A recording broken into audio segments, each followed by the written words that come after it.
You're standing on my floor." Amara looked up from her mop. The entire hallway had gone silent. The man standing 10 feet away wasn't asking her to move. He was telling her she had 3 seconds to figure out he owned every surface she was touching. She stayed exactly where she was. "I just mopped this section, Mr. Kong." Her voice was matter-of-fact, polite, like he was just another person instead of the reason grown men check shadows before entering rooms. "It needs 5 minutes to dry. There's another route to your office through the east wing." His eyes were black, not dark brown, black. They studied her the way scientists studied specimens, clinical, thorough, determining exact composition before deciding how to proceed. "Move." One word. Soft. Somehow worse than shouting. The 3 staff members behind him had already scattered. Amara could hear their footsteps retreating down the marble corridor like mice who'd learned that staying near the cat meant death. She should move. Every survival instinct screamed at her to bow, step aside, apologize in the formal Korean she'd been practicing for 3 months. Instead, she planted her mop and met his stare. 5 minutes, Mr. Kong. The floor's slippery. You'll track water into your office. Ruin your carpets." She paused. "Sir." Something flickered across his face. Surprise, maybe, or the split-second calculation that happened before violence. Then he walked, not around her, through her workspace, his handmade Italian shoes leaving perfect prints across her freshly mopped floor. He didn't look back. Amara waited until he disappeared into his office before releasing the breath she'd been holding. Crazy girl. Auntie Grace materialized from the kitchen doorway, shaking her head. "You got a death wish?" "He's just a man, Annie." "That man." Grace lowered her voice to barely above a whisper. "Put 3 people in the Han River last month. They're still finding pieces." Amara wrung out her mop, started cleaning his footprints. She'd been in Seoul for 3 months, worked at the Kong estate for 6 weeks. And in that time, she learned exactly 3 things about her employer. He never raised his voice. He never had to. And everyone who worked for him moved like ghosts through a haunted house, terrified of being noticed. Everyone except Amara. She hummed while she worked. Old high life songs her mother used to sing. Left windows open because the house felt like a mausoleum. Smiled at people who looked at her like she'd lost her mind. Her mother used to say fear was a choice. You could bow to it, or you could stand up and see what happened. Amara chose to stand, even when standing might get her killed. If you're still here after that opening, you're exactly the kind of person who would fall for a dangerous man. Me too. Subscribe. We can be problematic together. The alarm screamed at 2:17 a.m. Amara jolted awake in her small room on the estate's 3rd floor. Not the main alarm. She'd heard that during drills. This was different. Sharper. The kind of sound that said something had gone very wrong. Gunshots cracked through the night. She was out of bed before conscious thought, pulling on her robe, her heart slamming against her ribs. The hallway was chaos. Staff running in every direction, shouting in Korean too fast for her to follow. Auntie Grace grabbed her arm. "Stay in your room." "What's happening?" "Intruders. They're looking for." Grace's face went pale. "Oh God, they got past security." More gunshots. Closer now. Then silence. The kind of silence that meant either everyone was dead or everyone was hiding. Amara should have listened. Should have locked herself in her room and prayed. Instead, she moved toward the main house. Something was pulling her. Some instinct she didn't have words for. The east corridor was empty. Dark. Blood splattered across the white marble in patterns that looked like abstract art. 3 bodies. Security guards. Throats cut so precisely they'd probably died before they hit the ground. Amara's stomach lurched. Keep moving. Don't look. Just keep moving. She didn't know why. Didn't know what she was looking for. Then she saw him. Jin Ho Kong was on his knees in the hallway outside his bedroom. One hand pressed against his ribs. Blood. So much blood. Seeping between his fingers. His white shirt was shredded. 3 stab wounds she could see. Maybe more. He looked up as she approached. No fear in his eyes. Just cold calculation, measuring whether she was threat or irrelevant. Run, he said. His voice was steady despite the blood, despite the fact that he was dying. They might still be. He collapsed forward. Amara caught him before his head cracked against marble. He was heavy, solid muscle and dead weight. She shouldn't be able to move him. Adrenaline did things to the body, her mother used to say. Made impossible things possible. She dragged him into his bedroom. Every staff member she'd passed had scattered like roaches. No one helped. No one even looked. They were terrified of being associated with his death. Amara kicked the door shut, locked it, got him onto the bed. His eyes were half closed, skin going cold. "Don't you dare," she hissed, ripping his shirt open. "Don't you dare die on me." 3 stab wounds. Deep. Professional. Whoever did this knew exactly where to cut to make it hurt without hitting major arteries immediately. They wanted him to suffer. Her hands were shaking. She'd never done this. She wasn't a nurse. Wasn't trained. She made fufu and knew her mother's jollof recipe by heart and could balance books for a small restaurant. She didn't know how to save a life. But her mother's voice in her head, when you don't know what to do something anyway. Standing still is death. She found towels in his bathroom, pressed them against the wounds, applied pressure the way she'd seen in movies. His blood soaked through immediately. "Stay with me." She didn't know why she was talking to him. You probably couldn't hear. You don't get to die. Not like this. Not because some coward stuck a knife in you. His hand found her wrist. Weak. Barely any pressure. His lips moved. She leaned closer. "Dae-young," he whispered. "Call. Dae-young." His phone was on the nightstand, still working despite being covered in blood spatter. She found the contact. Hit call. A man answered on the first ring. "Hunknim."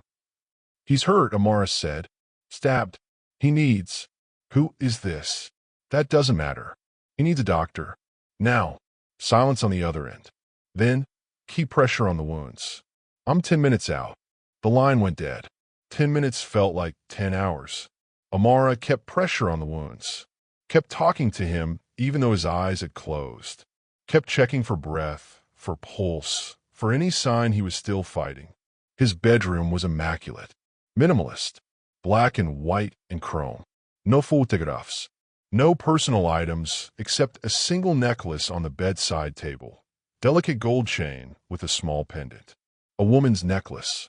The only soft thing in a room built from ice. Dae-young arrived with a doctor and 4 armed men. They took over immediately. Professional. Efficient. The doctor worked while Dae-young issued orders in rapid Korean. Amara stepped back. Her hands were covered in blood. Her robe was ruined. Her entire body was shaking now that the adrenaline was crashing. Dae-young noticed her for the first time. He was smaller than Jin-ho. Bookish. Guidry mid-glasses. He looked like an accountant, not a second-in-command to Seoul's most dangerous crime lord. "You did this." He gestured at the towels, the makeshift bandaging. She nodded. Everyone else ran. I noticed. Something shifted in his expression. Assessment. Calculation. "What's your name?" "Amara Osei. You're the new maid. The one who told him to move this morning." Word traveled fast apparently. He was standing on my wet floor. The corner of Dae-young's mouth twitched. Almost a smile. "You should go clean up. Change clothes. Forget this happened. Is he going to live?" "The doctor says yes. Thanks to you." Amara looked at the bed.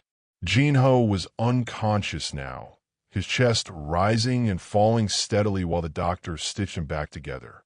She'd saved his life. She didn't know why that felt important. Didn't know why her hands were still shaking or why she couldn't look away from his face. He looked different unconscious. Younger. Almost vulnerable. Almost human. "Go," Dae-young said again. "Softer this time. You did good. But if you're smart, you'll leave this estate tomorrow. Transfer somewhere else. Somewhere safer. And if I'm not smart," he studied her for a long moment, "then you'll stay. And Jin-ho will notice you. And your life will never be safe again." It sounded like a warning. It felt like a prophecy. 3 days passed. Amara didn't transfer. Didn't request reassignment. Didn't even consider it. She told herself it was because she needed this job. The pay was triple what other estates offered. She was saving for her mother's dream, a restaurant in Accra with her mother's name on the door. She told herself it had nothing to do with a man recovering 3 floors above her. She was lying. Every morning, she found herself looking up at the east wing, wondering if he was awake, if he remembered, if he knew she'd been the one who stayed. On the 4th day, Annie Grace found her in the kitchen. "He wants to see you." Amara's heart stuttered. "Who?" Grace gave her a look that said, "Don't play stupid. Now, 5 minutes ago. You don't keep him waiting." Amara dried her hands, smoothed her uniform, tried to calm the wings beating against her ribcage. His bedroom door was open. He was sitting by the window, dressed in black silk pajamas that probably cost more than her entire year's salary. His ribs were bandaged. His face was pale, but his eyes were sharp.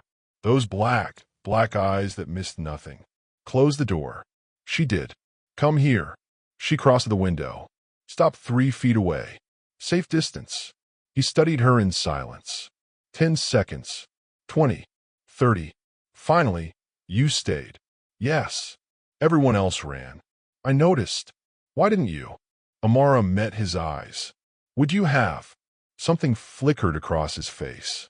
Surprise again. Like she kept saying things no one else dared to say. "They tell me I would have bled out if you hadn't applied pressure." His voice was soft, controlled. "They tell me you dragged me to this bed alone, that you called De Young when my own security had abandoned their posts."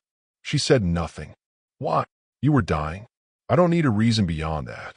"Everyone needs a reason." "Then maybe I'm not everyone." Silence stretched between them. Not uncomfortable, just heavy, weighted with something she didn't have words for. His hand moved to his ribs, went slightly. "You should rest," Amara said. "You should have run." "Probably. But you didn't." "No. And you're not afraid of me." It wasn't a question. Amara tilted her head. "Should I be?" "Yes." "Why?" "Because I'm not a good man," Amara Osei. He said her name like he was tasting something foreign. "I've done things that would make you run screaming. I'll do worse before I'm done. Everyone who gets close to me ends up dead or destroyed. Then it's lucky I'm just your maid." His eyes held hers. "You stop being just my maid the moment you put your hands on my blood." Her heart was thunder in her chest. "I don't understand." "You will." He stood, moved closer, not threatening, just present, taking up space in a way that made the room feel smaller. He was tall. She had to tilt her head back to maintain eye contact. "Thank you," he said quietly, "for staying, for not running when you should have." "You're welcome." His hand lifted. For a second, she thought he might touch her face. He didn't. His hand dropped. He stepped back. The moment shattered. "You can go." Dismissal. Cold. Professional. She should have felt relieved. She felt disappointed instead. Amara turned toward the door. "Amara." She looked back. His expression was unreadable. "Be careful. This house isn't safe. The people who came for me, they're still out there. They'll come again. And next time they might not be so precise. I'll be careful." "Good." She reached for the door handle. "One more thing." "Yes." His eyes were black holes, consuming everything they touched. "You hum when you work." "Old songs." "What are they?" "High life music. From Ghana. My mother used to sing them. They're beautiful." 3 words. Simple. Devastating. Amara's throat closed. "Thank you," she managed. She left before he could see her hands shaking. She didn't know it yet, but she'd just saved the life of the most dangerous man in Seoul. He'd spend the rest of his trying to deserve her. He'd fail. He'd try anyway. Yinho Volk to humming. Soft. Melodic. The same song she'd been singing when she mopped his floor a lifetime ago. His eyes opened. Amara was changing his bandages. Her hands were gentle but efficient. She'd done this before. Yesterday, the day before, every morning for the past week while he drifted in and out of consciousness. "You're awake," she said without looking up. "How did you know?" "Your breathing changed." Of course she'd noticed. She noticed everything. The morning light caught her skin, made it glow like polished mahogany. Her hair was wrapped in a bright fabric today, geometric patterns in gold and blue. Traditional. Beautiful. She finished taping the fresh bandage. Step back. Dr. Yoon says you're healing well. The stitches come out in 4 days. Where is Dr. Yoon? She left an hour ago. Said you were the worst patient she'd ever had. Amara's mouth curved. Almost a smile. Something about you trying to work from your laptop while you had a fever of 39 degrees. I had calls to make. You had a body to heal. She gathered the soiled bandages. Started to leave. Stay. The word came out harsher than he intended. A command, not a request. She paused at the door. You should rest, Mr. Kong. Gino. What? My name. Use it. Her eyes met his. Surprised. That wouldn't be appropriate. I don't care about appropriate. You put your hands inside my chest cavity and held my organs together. I think we're past formality. I didn't. That's not what. She stopped. Took a breath. Fine. Gino es. Still formal. Still maintaining distance. But it was something. Sit, he said. Softer this time. Please. I'm tired of doctors and Dae-young's worried face. I'd like 5 minutes of someone who isn't afraid I'm going to die. You're not going to die. You sound certain. I am. She moved to the chair beside his bed. Sat carefully, hands folded in her lap. I didn't drag you across a blood-covered floor just to watch you give up now. Is that what I'm doing? Giving up. You tell me. No one spoke to him like this. Like he was just a man instead of an empire.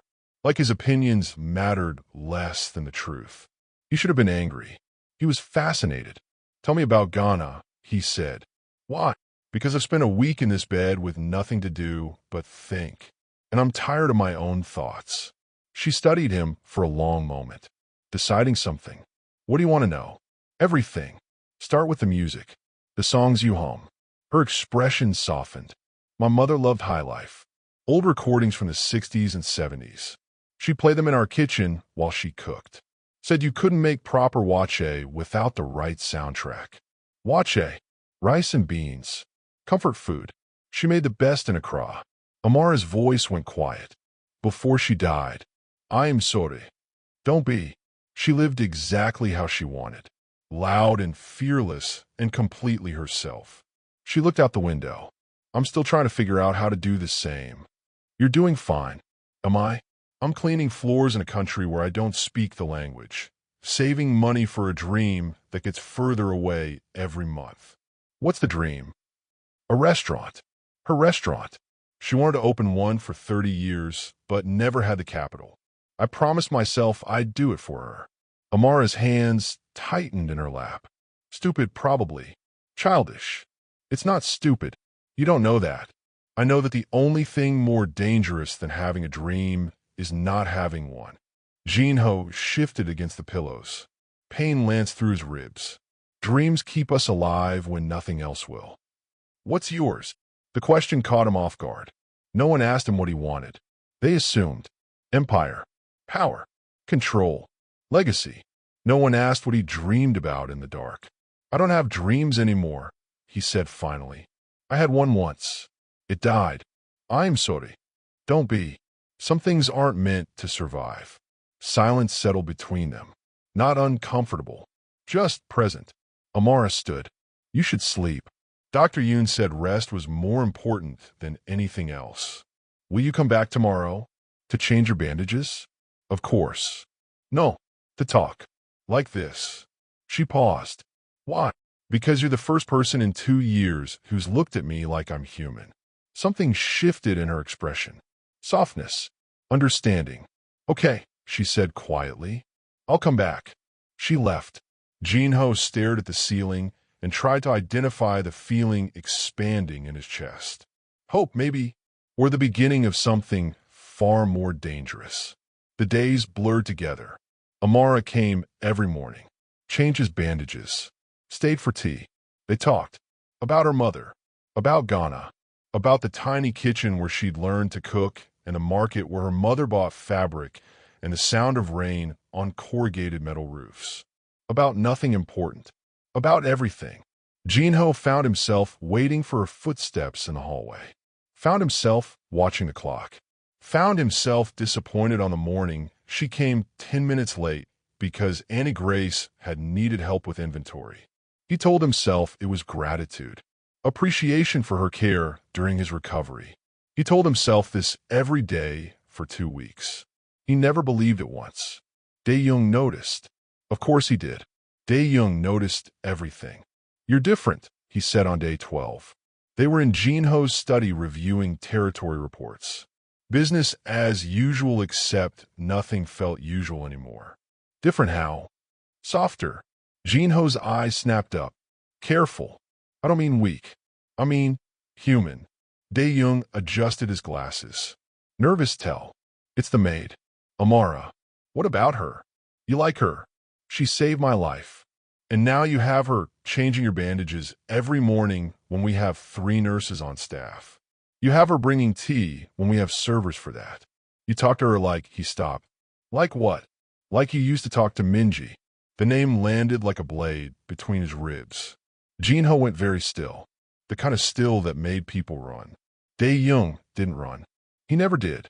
20 years of friendship meant he knew when Jin-ho's stillness was dangerous and when it was defense.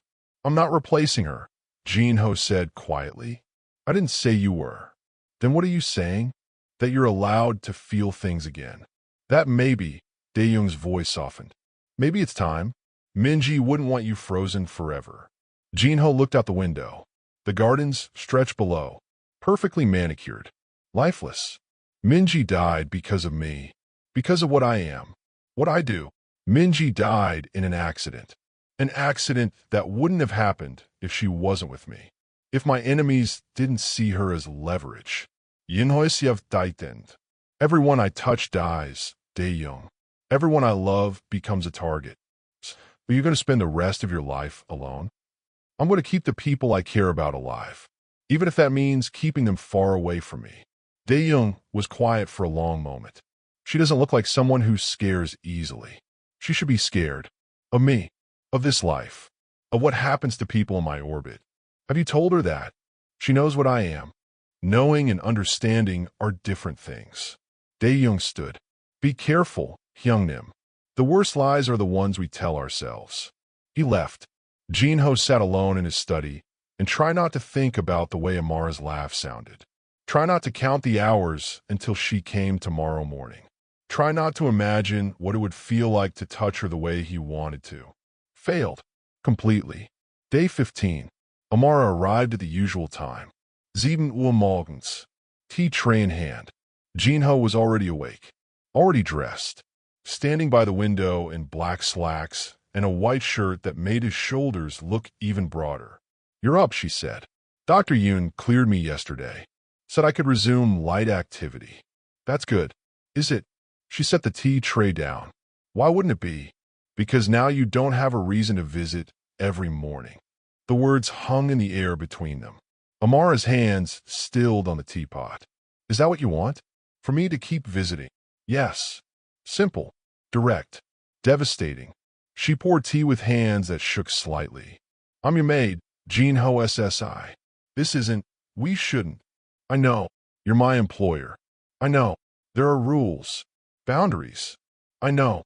She handed him a cup. Their fingers brushed. Electricity. She felt it too. He saw it in the way her breath caught, the way her eyes widened slightly. "This is a bad idea," she whispered. "The worst. I should go. You should." Neither of them moved. Jin-ho set his tea down. Stepped closer. Not touching. Just present. Near enough that he could smell her shampoo. Something coconut and sweet. "Tell me to stop," he said quietly. "Stop what?" "Wanting you. Thinking about you. Counting hours until you walk through that door." Amara's pulse was visible in her throat. Racing.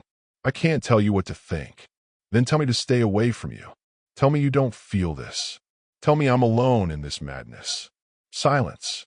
Her hand lifted, hovered near his chest, not quite touching. "I can't," she breathed. "I can't tell you that." His control was a threadbare thing. Fraying. Amara. A knock shattered the moment. They stepped apart like teenagers caught kissing. Dae-young entered. His expression was carefully neutral but his eyes were sharp behind his glasses, taking in the distance between them, the tea tray, the way Amara's hands were shaking. Apologies for interrupting, but we have a situation. Jinho's face went cold. Professional. The man who'd been about to kiss his maid disappeared. The paper tiger remained. What situation?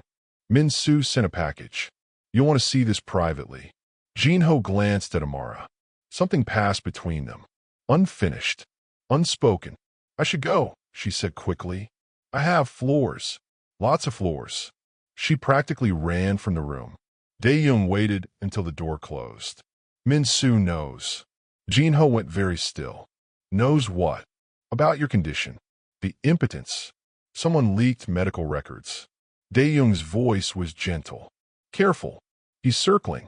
3 other families are too. They smell blood in the water. Jinho's hands clenched. Who leaked it? We're investigating. But, Jinho, this is serious. If they believe you can't produce an heir, they'll move against you. You know how this works. Weakness is death in our world. I'm not weak. I know that. You know that. But perception is reality. And right now, the perception is that you're broken, temporary, replaceable. Yes. Jinho stared out the window. His empire was built on fear and respect. Both required the appearance of strength. An impotent mafia boss was neither feared nor respected. He was a dead man waiting for the bullet. What do you suggest? He asked quietly. Dae-young adjusted his glasses. We need to create doubt. Make them question the intel. Make them wonder if maybe their information is wrong. How? You need to be seen with a woman. Intimately. Let the rumors spread that you're not as broken as they think. I'm not sleeping with someone for appearances. I'm not suggesting you sleep with anyone. I'm suggesting you create the appearance. The whisper. The possibility. Dae-young's voice was measured. Calm. One night. One woman in your bedroom. Staff witnesses. Word gets out. Suddenly their certainty becomes doubt. That's manipulation. That's survival. And what woman would agree to this? Someone who trusts you. Someone who understands the stakes. Dae-young paused. Someone who's already proven she'll stay when everyone else runs. Jinho's blood went cold. No, she's perfect for this. She's already in the house. Already has access. Already. I said no. Jinho, think about this rationally. Rationally? Jinho's voice dropped to something deadly. You want me to use the one person in this house who sees me as human? The one person who doesn't flinch when I enter a room? You want me to turn her into a prop in my survival? I want you to live. Dae-young's voice cracked slightly. I want you to keep your empire. I want you to have a future. And right now, that future is hanging by a thread. Silence. Jinho's mind was racing, calculating, hating every option. If I asked her, he said slowly, if I explained the situation, would you ensure her safety? Completely, of course. And afterward, when this is over, she walks away clean. No Thais. No that's. Enough money to open 10 restaurants if she wants. Whatever you want. Jinho closed his eyes. This was wrong. Every instinct screamed it. But Dae-young was right about one thing. Weakness was death in his world. And right now, he was bleeding weakness from every pore. I'll think about it, he said finally. Don't think too long. Min-Soo is moving faster than we anticipated. Dae-young left. Jinho stood alone in his study and tried to figure out how to ask a woman who'd save his life to destroy herself for his survival. He waited until evening. Found Amara in the kitchen helping Annie Grace with inventory. Can I speak with you? Privately, Grace's eyebrows rose, but she shooed Amara out with a knowing look that made Jinho's stomach turn. They walked to his study in silence. He closed the door. Seat, please. She sat. He poured whiskey. Neat. Slid a glass across the desk to her. I've never seen you drink, she said. I don't. Often.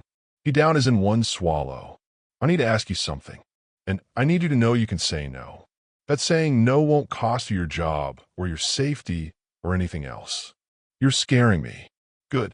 You should be scared. Of me. Of this. He refilled his glass. stared at the amber liquid instead of her. I have a problem. A dangerous one. My enemies know something about me that makes me vulnerable. They're preparing to move against me, against everyone in my organization. The impotence. His eyes snapped to hers. How do you? I'm not stupid, Jinho SSI. You're a 32-year-old single billionaire who hasn't been photographed with a woman in 2 years. Your staff whispers. I listen. Her voice was gentle. It's not shameful. It's just a medical condition. In my world, it's a death sentence. Because you can't produce an heir. Because I'm seen as weak. Broken. Temporary. He set his glass down. I need to change that perception. I need people to doubt the intelligence. To wonder if maybe I'm not as broken as they think. Understanding dawned in her eyes. You need to be seen with a woman. Yes. In your bed. Yes. She was quiet for a long moment. And you're asking me. I'm offering you a choice. Jinho pulled an envelope from his desk drawer. Set it in front of her. Inside is a bank transfer code. Enough money to open your mother's restaurant 3 times over. Enough to never work for anyone again. It's yours either way, whether you agree or refuse. She didn't touch the envelope. What exactly are you asking me to do? Spend 1 night in my bed. Nothing will happen. I'm physically incapable. But people need to believe otherwise. The staff. The whisper networks. My enemies. His voice was raw. I'm asking you to let people think we slept together. To let your reputation be tied to mine. To become a target for anyone who wants to hurt me. That's quite an ask. I know. And if I say no, you take the money and transfer to another estate. Somewhere far from Seoul. Somewhere safe. And if I say yes, you stay 1 night. Let the rumors spread. Then you still take the money and leave. Clean break. New life. My people will protect you until you're out of the country. Amara stood, walked to the window, stared out at the gardens lit by moonlight. This is insane, she said finally. Yes. You're asking me to ruin myself for you. Yes. For a man I barely know. Yes. She turned. Her eyes were unreadable. If I do this, if I agree, I need you to promise me something. Anything. Be honest with me. About everything. About why this matters so much. About who you are beneath the paper tiger. About what you're really afraid of. Yinho's throat tightened.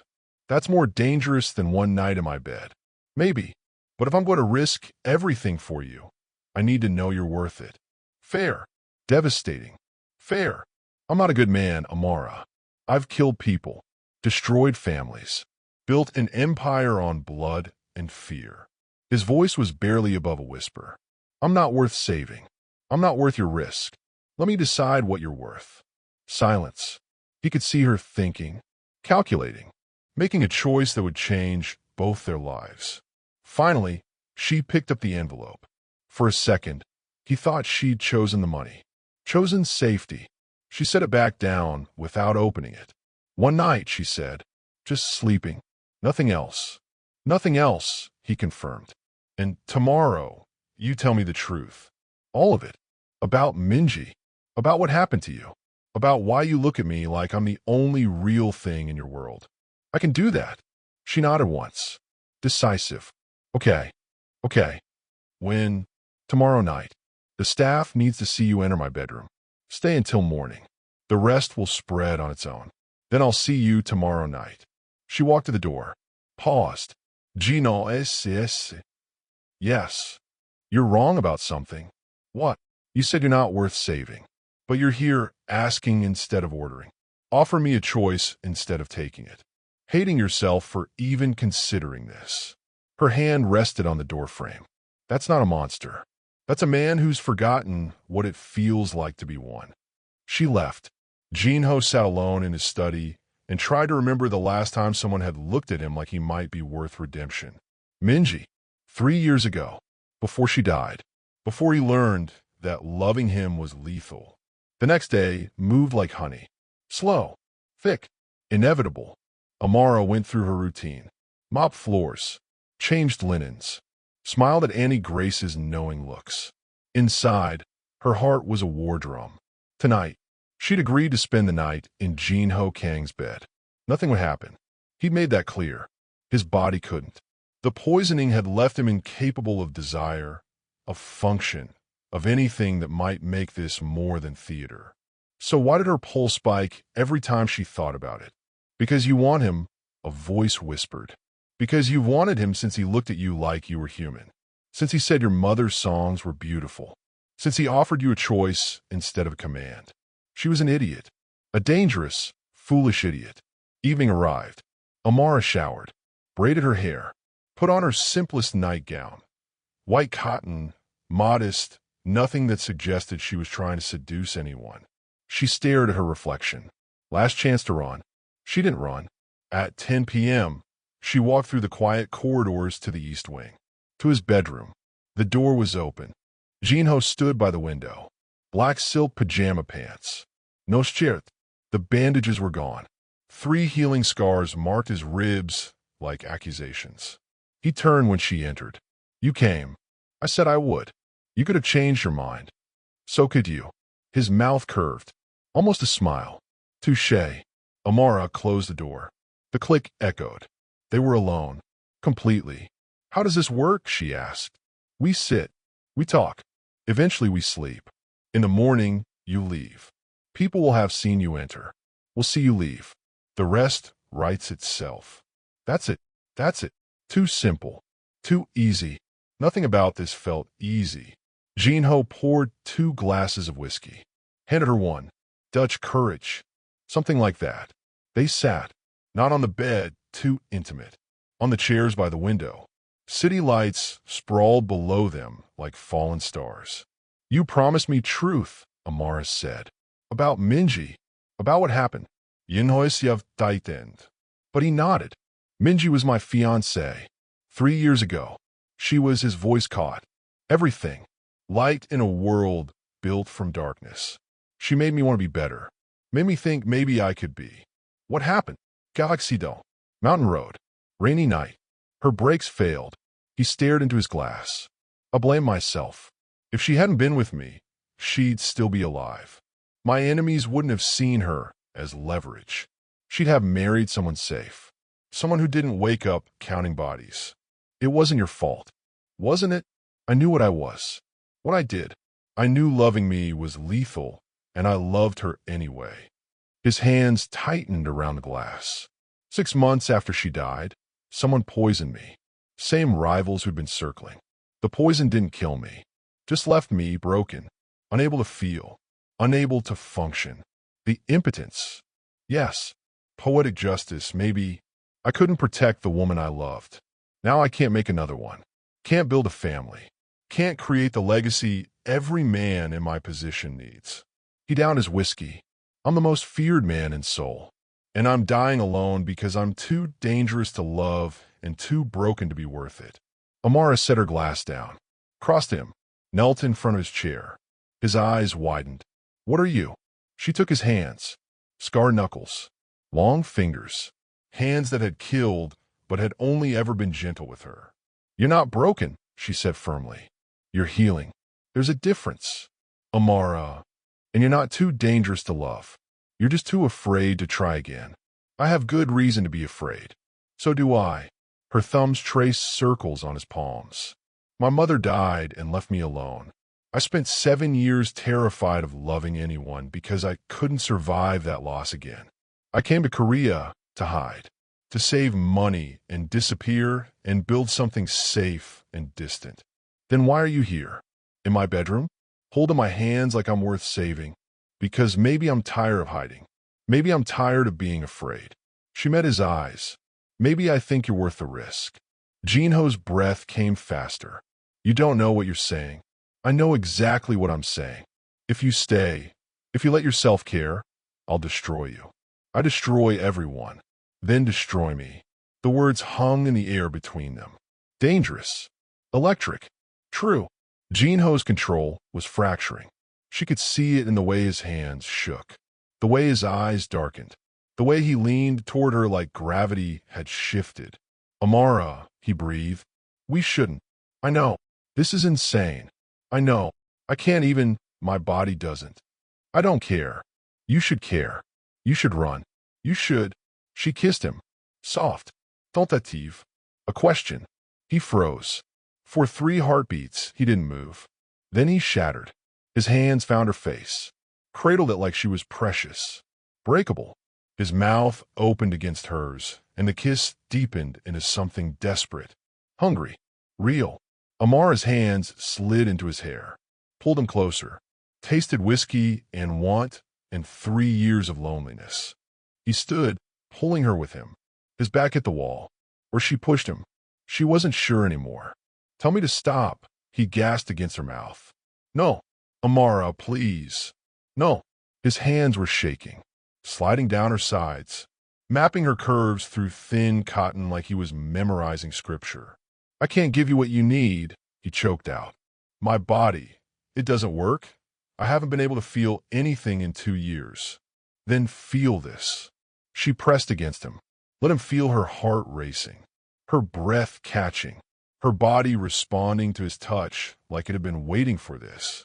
For him, Jinho made a sound between a groan and a prayer. His mouth found her throat, her collarbone, the curve where neck met shoulder. His hands slid under her nightgown, warm, rough, trembling with restraint. Bed, she breathed. Are you sure? Yes. He lifted her, carried her 3 steps, laid her down like she was made of light. His body covered hers, weight and heat and the shocking intimacy of his skin against hers. They were both shaking now. I don't know if I can. His voice was wrecked. It's been so long, and I'm broken in. Stop thinking. She pulled him down, kissed him until thinking was impossible. His hands explored, careful, reverent, learning her like Braille. And somewhere in the desperate tangle of limbs and breath and wanting, something shifted. Jinho went rigid, not with pleasure, with shock. Oh God, he whispered against her throat. What? What's wrong? I can feel it. His voice was shaking, breaking. Amara, I can feel. Understanding crashed through her. His body was responding. After 2 years of nothing, after 2 years of believing he was permanently broken, something was happening. Jinho, I don't understand. He pulled back, stared at her like she'd performed a miracle. This isn't possible. Dr. Yun said the damage was permanent. Said I'd never. Maybe she was wrong. She's never wrong. Or maybe Amara cupped his face. Maybe he just needed the right person. His eyes were wet. She'd never seen him cry. I thought I was dead inside, he whispered. I thought Minji took everything when she left. But you, I didn't do anything. You stayed. When everyone else ran, you stayed. He kissed her again, softer this time, reverent. And then, his phone exploded with sound. Ringtone, shrill, destroying the moment like a sledgehammer through glass. Jinho cursed, reached for it, looked at the screen. His entire body went cold. What? Amara asked. What is it? Security breach. Main gate.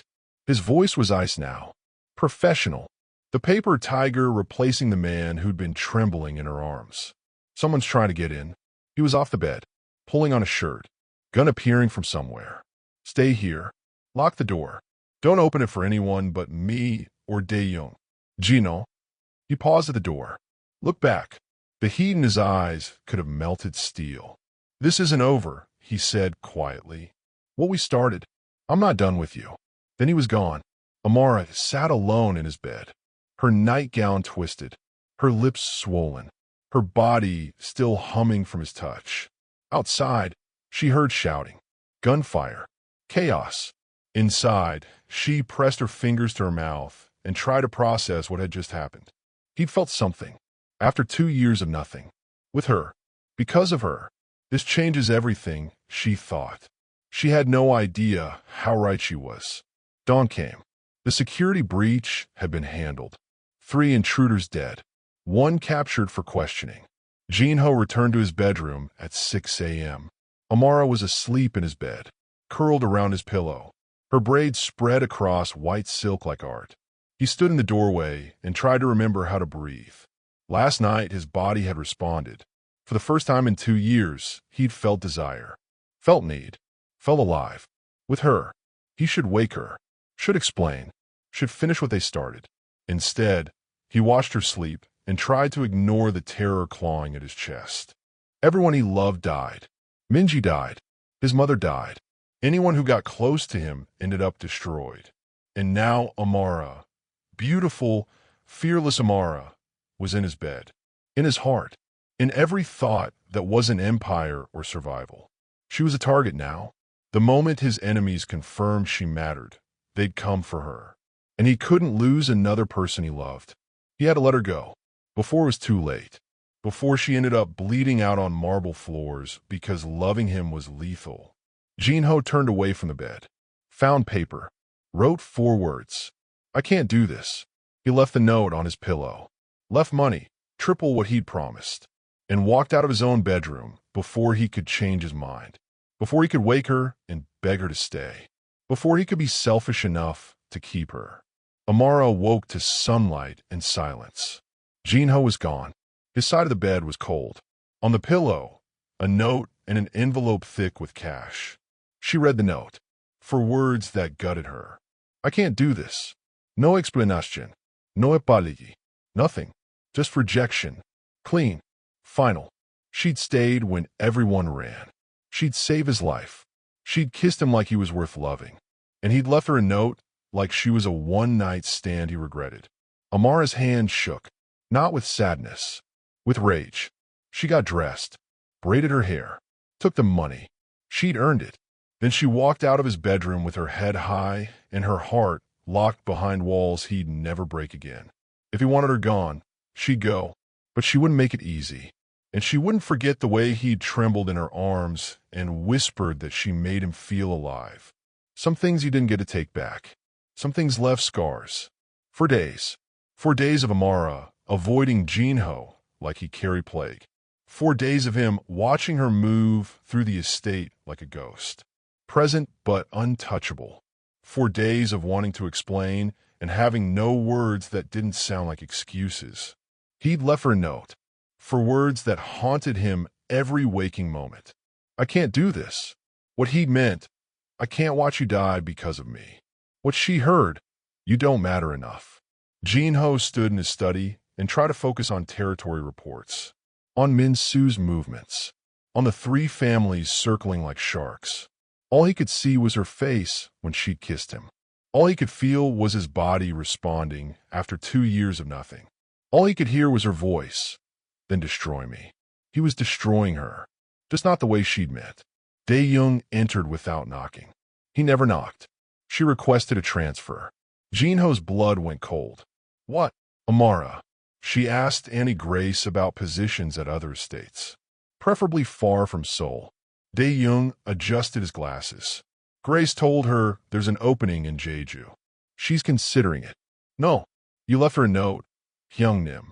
What did you expect? I expected her to take the money and be grateful she escaped. She took the money, put it in an account for her restaurant, then came back to work the next day like nothing happened. Dae-young's voice was carefully neutral. She's not running.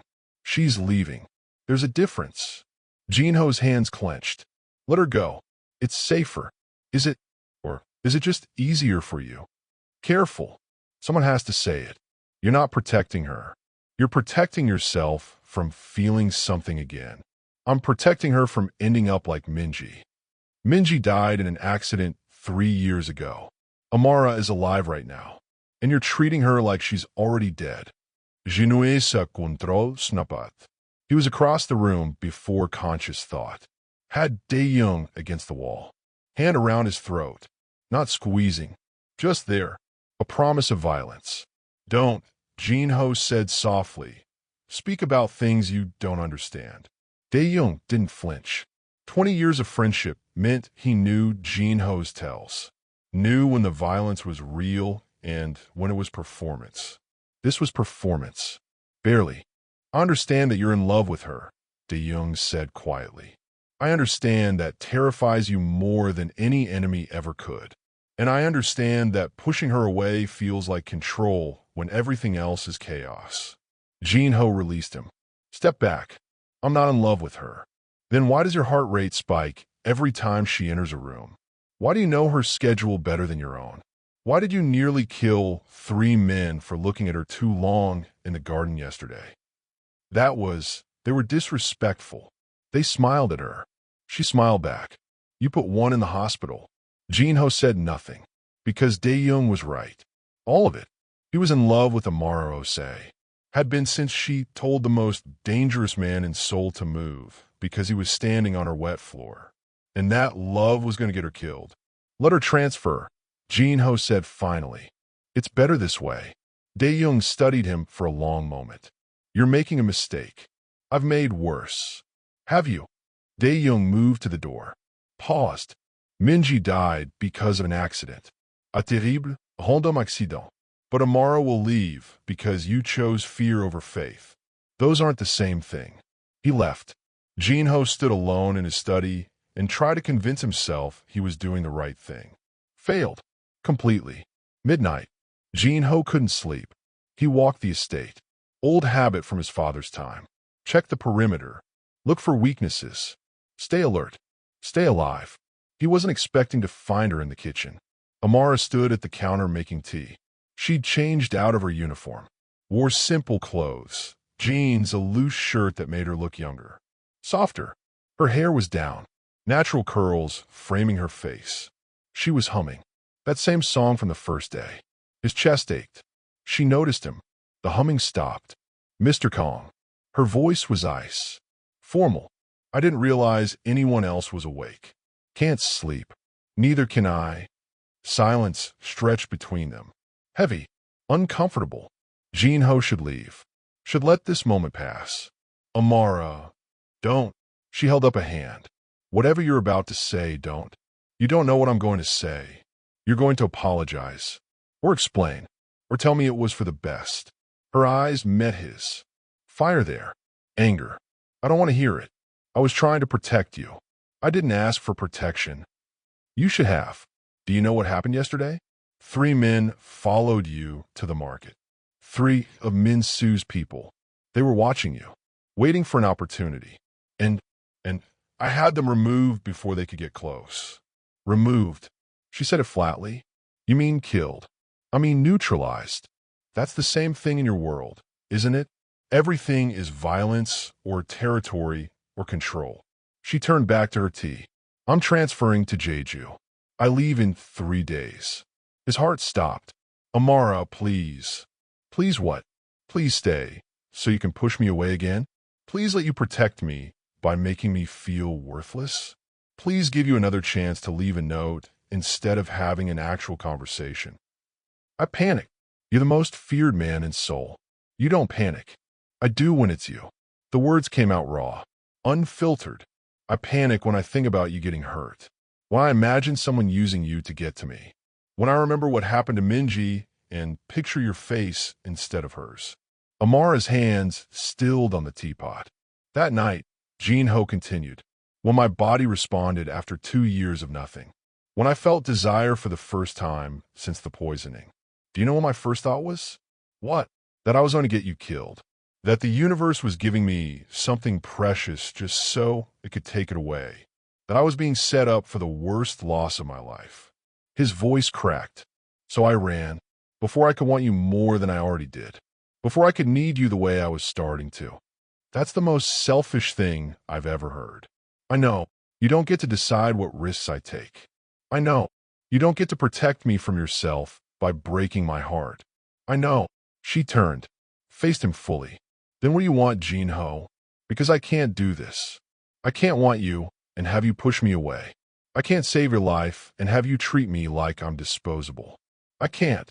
He kissed her, crossed the kitchen in 3 strides, hands cupping her face, mouth covering hers before she could finish the sentence. She froze. For 3 heartbeats, she didn't respond. Then she shattered, her hands fisted in his shirt, pulled him closer, kissed him back with anger and want and 4 days of hurt. It wasn't gentle. It was a fight disguised as intimacy. When they broke apart, both breathing hard, her eyes were wet. I hate you, she whispered. I know. You left me a note. I know. I cried for 2 days. I'm sorry. Sorry doesn't fix it. I know. She hit his chest. Not hard. Just expressing everything words couldn't. Why did you come back? She asked. Why are you here? Because I can't stay away. Because I tried and failed. Because every time I close my eyes, I see you kneeling in front of me telling me I'm worth the risk. Are you? No. Wrong answer. Then ask me a different question. Fine. Her eyes held his, demanding truth. Do you want me? Yes. Do you care about me? Yes. Are you going to run again? He hesitated. She saw it, started to pull away. He held on. I'm going to want to run. Every time I think about you in danger, I'm going to want to push you away and convince myself it's for your own good. That's honest at least. But I won't. His forehead touched hers. I won't run. Because Daeyoung was right. Minji died because of an accident I couldn't prevent. But you'll leave because I chose fear over faith. And I can't. I won't let that happen. Why? Because I'm falling in love with you, Amara say. And that terrifies me more than any bullet ever could. Her breath caught. Say something, he whispered. I'm still angry. I know. I'm still hurt. I know. And I'm still thinking about transferring. His chest tightened. I know. But I'm also, she stopped, swallowed hard. I'm also falling. And I hate that. I hate that you can make me this angry and I still want you. I'm sorry. Stop apologizing and kiss me again. He did. Softer this time. Thorough. Like he was memorizing the taste of her forgiveness. When they broke apart, she was almost smiling. Almost. This doesn't mean I forgive you completely, she said. I don't deserve complete forgiveness. No, you don't. Her fingers traced his jaw. But you can earn it. Ow! Stop protecting me by pushing me away. If you want me safe, keep me close. Teach me how to survive in your world instead of hiding me from it. That's more dangerous. Everything about you is dangerous. I knew that when I stayed. She stepped back, created space. I'm not transferring. Not yet. But I need you to prove that you meant what you said. That you won't run again. How do I prove that? Stop treating me like I'm fragile. Stop making decisions for me. And for God's sake, stop leaving notes when you could use your words. Despite everything, Jin-ho smiled. Actually smiled. Not a smirk. Not a cold expression designed to unnerve. A real smile that reached his eyes and made him look 10 years younger. Amara stared. What? He asked. You're smiling. Is that unusual? Yes. Annie Grace said no one's seen you really smile in 5 years. Not since Minji. Yeah. He touched her face. Gentle. Reverent. You make me want to smile again. You make me want a lot of things I thought died with her. Like what? Like mornings. Like conversation that isn't business. Like someone to come home to who's happy to see me instead of terrified. I'm not always happy to see you. Sometimes you're infuriating. I know.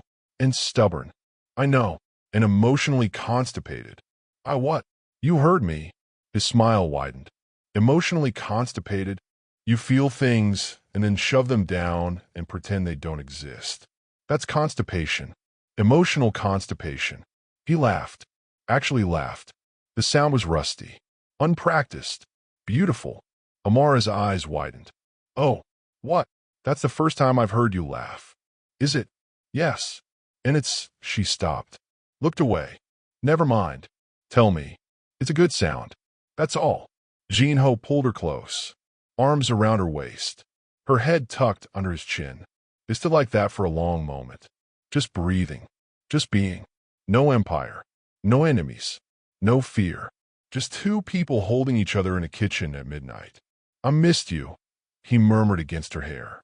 4 days. I missed you. I was right here. You know what I mean. She did. Stay with me tonight. His voice dropped. 오늘 밤 나랑 같이 있어줘. Stay with me tonight. She pulled back. Gino. Not like that. Not yet. Just stay. In my room. Like we planned. Like we should have the first time. Just sleeping. Just sleeping. I want to wake up with you there. I want to prove I'm not running. Amara studied his face. Looking for lies. For doubt. Found only honesty. Okay, she said finally. But I'm taking the left side of the bed. Done. And if you leave me another note, I'm putting chili powder in your coffee. Noted. And you're telling me everything tomorrow. about your enemies, about what's really happening with Min-soo, about whatever Dae-young keeps hinting at. Everything, everything. He nodded. Deal. They walked to his bedroom hand in hand. She fell asleep first, curled on her side, one hand tucked under her cheek, breathing deep and even. Jin-ho lay awake watching her. No one had ever seen him smile in 5 years. She'd made him smile in a kitchen at midnight while she called him emotionally constipated. No one had ever made him laugh since Minji died. She'd pulled laughter from him like drawing water from a well he'd thought was dry. No one had ever made him want mornings again. She made him want everything. His phone buzzed. Silent. On the nightstand. Dae-young. Min-soo is moving. Meeting tomorrow. He knows about her. Jin-ho's blood went cold.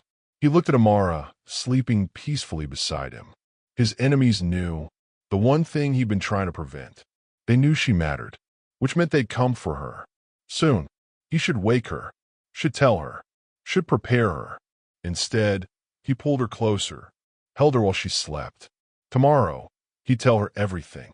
Tomorrow, he'd teach her how to survive in his world. Tomorrow, he'd stop protecting her by pushing her away and start protecting her by keeping her close. Tonight, he'd just hold her and pray that keeping her close didn't get her killed. My mom said no one wants romance this intense. She said I should write something nice, something safe. If she's wrong, if you want love stories that make your heart race, subscribe. Help me prove that dangerous romance isn't dead. Morning came too soon. Jin-ho woke to Amara tracing patterns on his chest, her fingers following old scars, mapping his damage like reading Braille. You're awake, she said softly. So are you. I've been awake for an hour, watching you sleep. That's creepy. You do it to me all the time. Auntie Grace told me. She's seen you standing in doorways just watching. Auntie Grace talks too much. Auntie Grace is a treasure. Amara's fingers stilled over the scar from the assassination attempt. Tell me about this one. You were there. You know about that one. I know how you got it. I don't know who gave it to you. Jin-ho was quiet for a moment. We don't know yet. Dae-young is investigating. But it was professional. Surgical.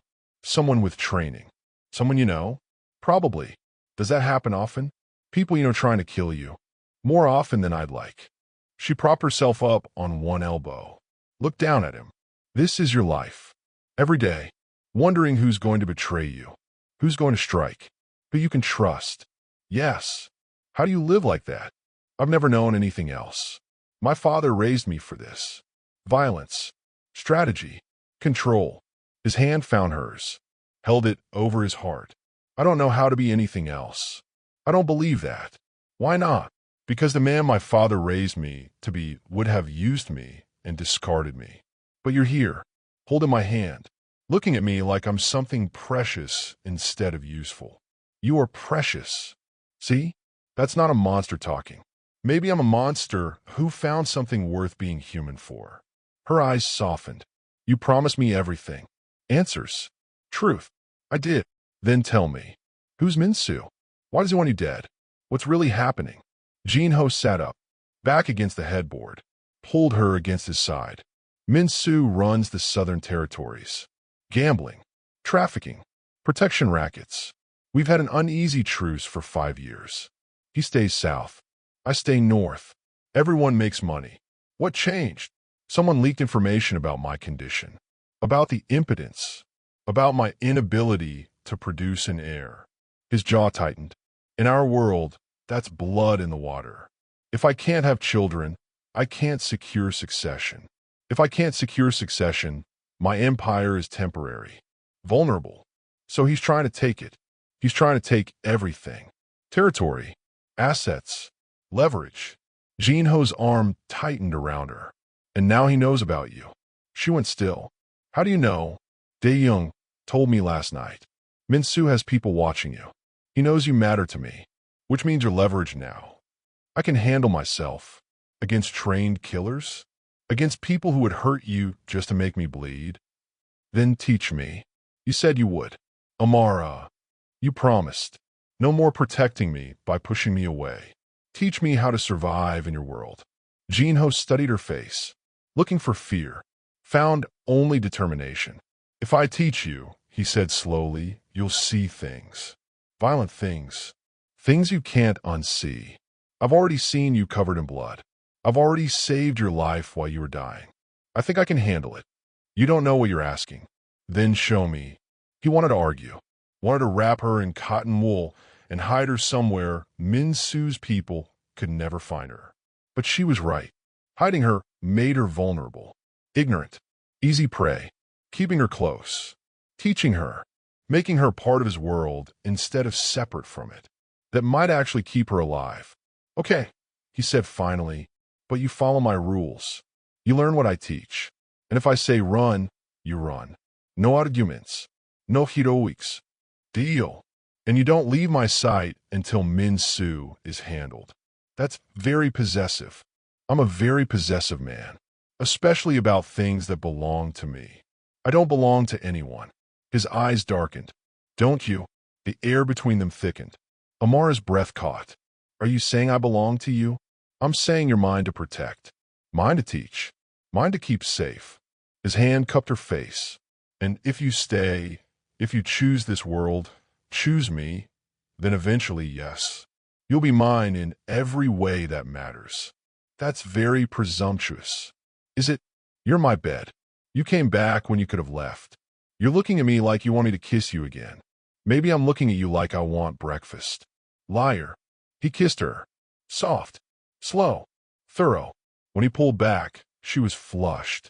Breathless. Okay, she admitted. Maybe I wanted that. Just that. Don't get cocky. Too late. She laughed. Hit his chest lightly. Then her expression grew serious. Gino, can I ask you something? Anything. That night, when her body responded, after 2 years of nothing, she bit her lip. Was that? Do you think I was real? Or just adrenaline? Or it was real? How do you know? Because I've been with Dr. Yoon. She's been monitoring my recovery, running tests. He took a breath. My body has been healing. Slowly. The nerve damage was regenerating. She said it would probably be another 6 months to a year before full function returned. But that night my body decided it was done waiting. His thumb traced her bottom lip. Something about you. The way you touched me. The way you looked at me. It accelerated everything. So you can. Not completely. Not yet. But more than I've been able to in 2 years. His voice dropped. Which means when we do this, when we cross that line completely, it'll be real. Not performance. Not desperation. Real. Her pulse was visible in her throat. When, not if, when he confirmed. Because I'm not letting you go, Amara. I'm done pretending I can. I'm done pushing you away for your own good. You're mine now, and I protect what's mine. By teaching me to protect myself. By teaching you to be dangerous. So no one can hurt you without regretting it. Okay. Teach me. Make me dangerous. Make me yours. Her eyes held his. Steady. Sure. Im staying, Gino. All the way in. Whatever that means. He kissed her again. Deeper this time. Claiming. This woman. This impossible, fearless, beautiful woman who looked at a monster and saw a man worth saving. She was going to ruin him. Or save him. Maybe both. Outside the bedroom door, Dae-young stood in the hallway. Listening. His hand clenched around his phone. On the screen, surveillance photos of Amara. Taken by Min Su's people. Taken at Dae-young's direction. He'd orchestrated all of it. The leaked medical information. The assassination attempt. Her presence in that hallway. Everything. And now Jin-ho was falling in love with her. Exactly as planned. Except it wasn't supposed to go this far. She was supposed to be temporary. A distraction. Someone Jin-ho could want but never keep. She wasn't supposed to make him smile. Make him laugh. Make him look like he'd found something worth living for. Dae-young's jaw tightened. He'd spent 15 years loving Jin-ho in silence. He wasn't going to lose him to a maid from Ghana. Not without a fight. He deleted the photos. Composed a message to Min Su. Change of plans. I'll handle her myself. Sent it. Then walked away from the door before he could hear Jin-ho promise her forever. Some things were too painful to witness, even for love, especially for love. 3 weeks passed like fever dreams.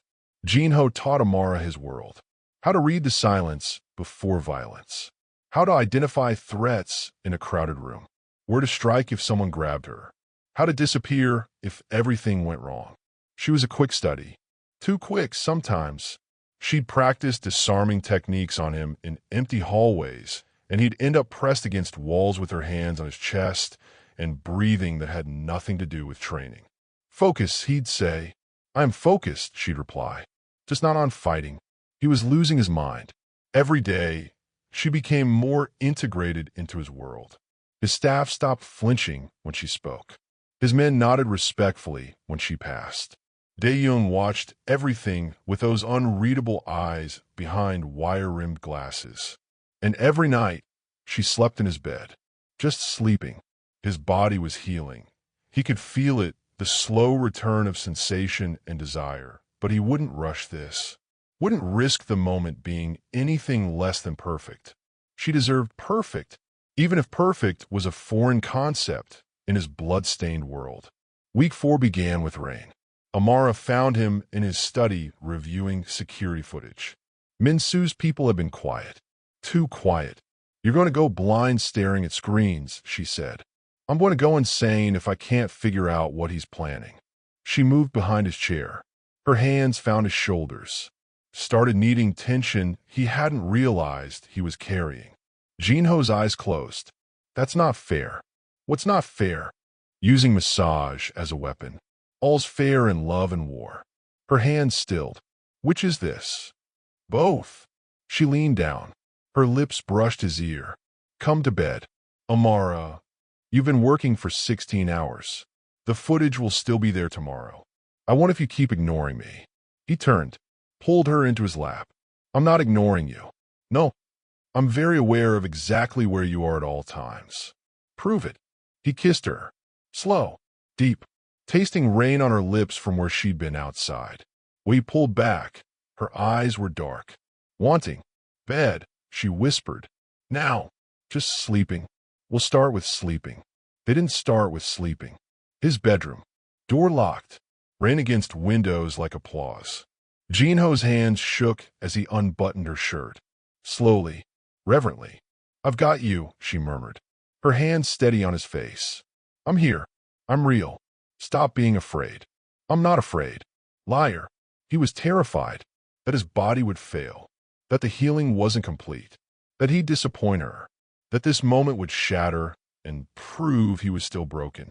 Amara seemed to read his mind. She took his hand, placed it over her heart. "Feel that." Her heartbeat, racing. "I'm scared too," she admitted. "Terrified, actually, but I want this. Want you. However you come. Whatever you can give." "Amara, stop thinking." She kissed him until thinking was impossible. They fell into bed, tangled together, clothes disappearing, skin against skin, his scars under her fingers, her softness under his hands. "Tell me if I need to stop," he breathed against her collarbone. "Don't you dare stop." He didn't. Intimate scene. YouTube, safe fade to black. His mouth on hers, tasting desperation. Her hands in his hair, pulling him closer. Bodies learning each other in the language of touch and breath and need. The fear in his chest giving way to something else. Something fierce and certain and overwhelming. His body responding. Fully, completely. No hosetashchen. No failure. Just them. Her gasping his name like prayer. His hands trembling with the weight of finally feeling whole. The world narrowing to just this. Just her. Just the impossible reality that he was capable of this again. Of wanting. Of giving. Of love made physical. When they crossed the final threshold together, Jinho understood what he'd been missing for 2 years. Not just his body's function, but the soul deconnection that made it matter. Resume after. They lay tangled in sheets. Sweat slicked and breathless and laughing. Actually laughing. "Stop looking so smug," Amara said. "I'm not smug. You're incredibly smug. You look like you just conquered a country." I feel like I did. He pulled her against his chest. My body worked. I noticed. More than worked. I felt everything. Every touch. His voice broke. Thank you. For what? For staying. For seeing me at my worst and not running. For making me feel human again. She propped herself up on one elbow, looked down at him with eyes full of something that made his chest tight. She propped herself up on one elbow, looked down at him with eyes full of something that made his chest tight. 사랑해. Her pronunciation was uncertain but earnest. I love you. I didn't plan to, but I do. Jinho's world stopped. No one had said those words to him in Korean since Minji. 3 years of silence. 3 years of believing he'd never hear them again. Say something, Amara whispered. 나도 사랑해. His voice broke. I love you too. I've loved you since you told me to move off your wet floor. I just didn't know it yet. She kissed him, salt on both their faces now. We're going to be okay, she murmured against his mouth. Whatever comes, we'll be okay. He wanted to believe that. Wanted to believe love could survive in his world. Instead, he held her tighter and tried not to think about all the ways this could end in blood. 1 week later, Amara woke up nauseous. Then the next day, then the day after that. On day 4, Annie Grace found her vomiting in the kitchen bathroom and gave her a look that said, I know exactly what this is. How late are you, child? I don't. I haven't been tracking. Amara's face went hot. Go see Dr. Yoon. Today. It's probably just stress or... It's not stress. Trust me. I've seen this enough times to know. Grace's expression softened. Does he know you've been sick? No. He's been dealing with Min Soo. I didn't want to worry him over nothing. This isn't nothing. Amara's hands were shaking. Auntie, I can't be pregnant. We've been careful. Mostly. And his condition was healing. Dr. Yoon told me weeks ago. Full recovery expected. Grace squeezed her shoulder. Go. Get tested. Know for certain. Then decide what to do. Dr. Yoon's office was in the estate's medical wing. Private. Secure. The test took 3 minutes. The result took 3 seconds to read. Positive. You're pregnant, Dr. Yoon confirmed. About 6 weeks, based on hormone levels. And she looked at the ultrasound screen. Oh, what does O mean? Dr. Yoon's face split into a rare smile. Twins. You're carrying twins.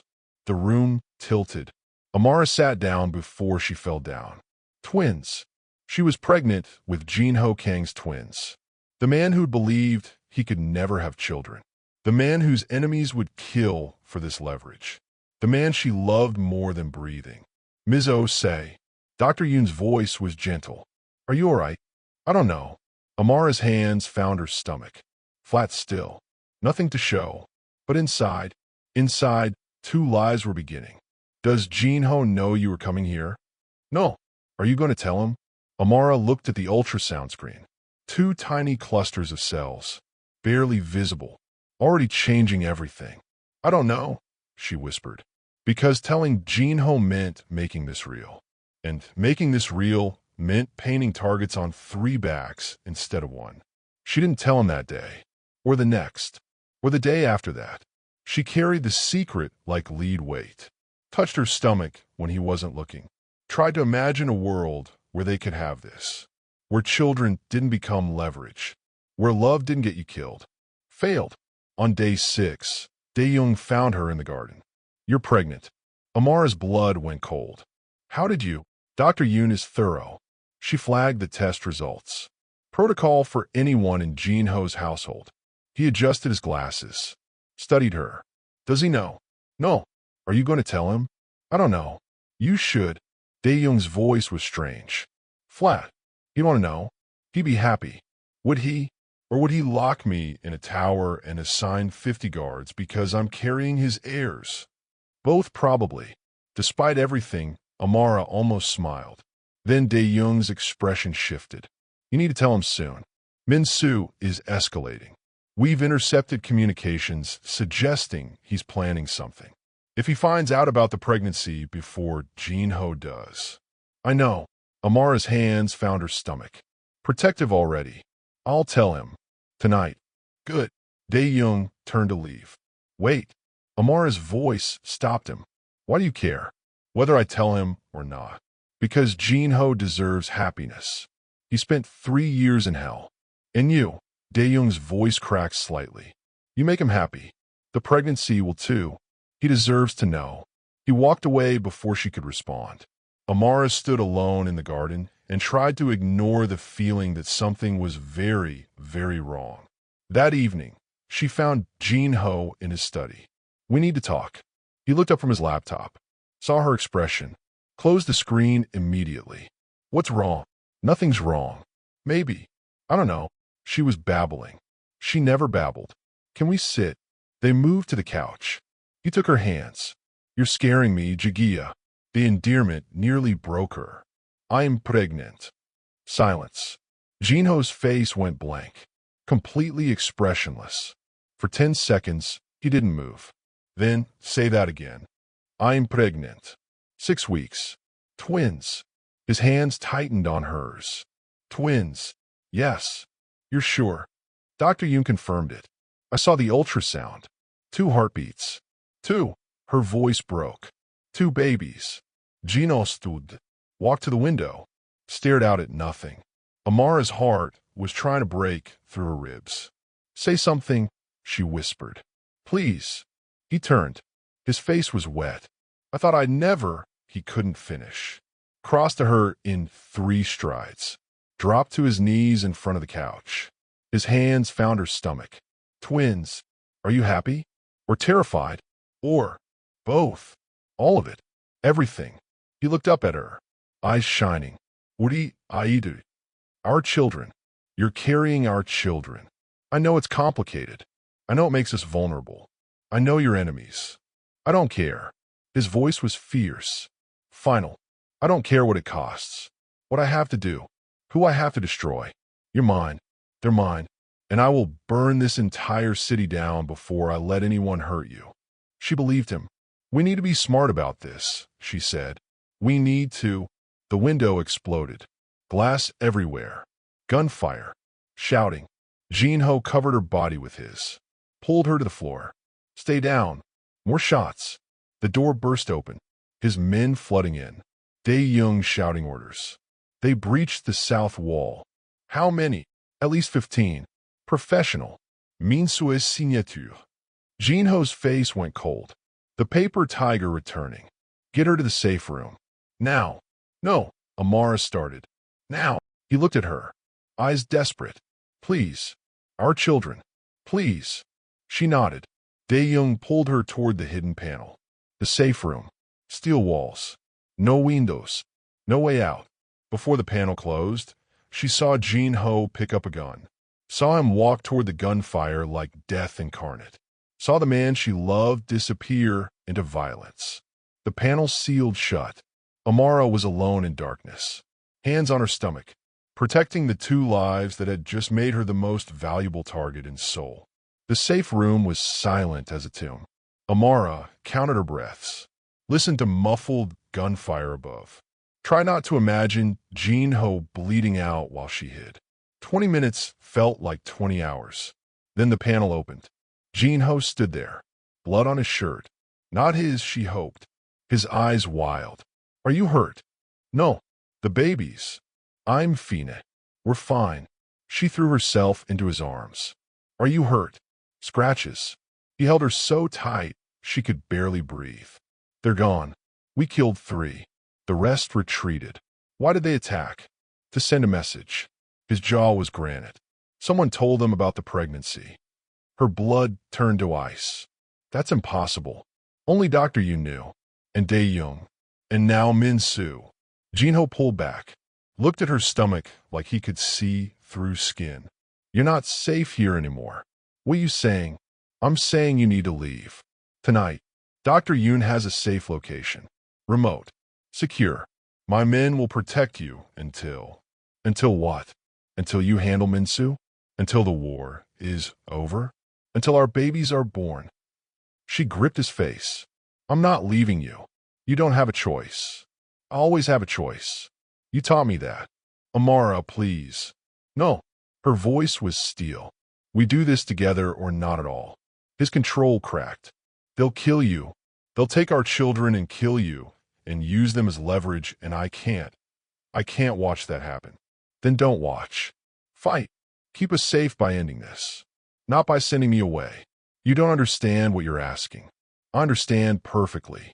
You're terrified. So am I. But running doesn't fix this. Her hands covered his on her stomach. They're yours. I am yours. And we stay. For a moment, she thought he'd agree. Then his expression shuddered. Dr. Yoon is waiting. The car leaves in 10 minutes. Gino. This isn't a discussion. His voice was ice. The paper tiger. No room for argument. You're leaving. For them. If you won't do it for yourself, do it for our children. It was the perfect manipulation. She hated that it worked. How long? 3 months. Maybe 4. However long it takes to eliminate every threat. And if I refuse, I'll have you carried to the car. He meant it. Amara's hands clenched. I'll never forgive you for this. I know. I'll hate you. I know. But I'll come back. When it's safe. I'll come back and we'll have this fight again. Something flickered in his eyes. Hope. Relief. I'm counting on it. Dr. Yoon had everything ready. Clothes. Documents. Money. A boat waited at a private dock. Singapore first. Then somewhere more remote. Amara packed mechanically. Hands on autopilot while her heart screamed. Jinho watched from the doorway. I'll find you, he said quietly. When it's over. When it's safe. I'll find you and bring you home. This isn't home without you. Then I'll build you a new one. Anywhere you want. Just, his voice broke. Just stay alive. Keep them safe. That's all I ask. She crossed him. Kissed him like it might be the last time. It tasted like salt and goodbye. I love you, she whispered against his mouth. Ne sarang. His forehead pressed to hers. My love. Ne inseng. My life. Ne chonbu. My everything. Footsteps in the hallway. Dae-young appeared. Cars ready.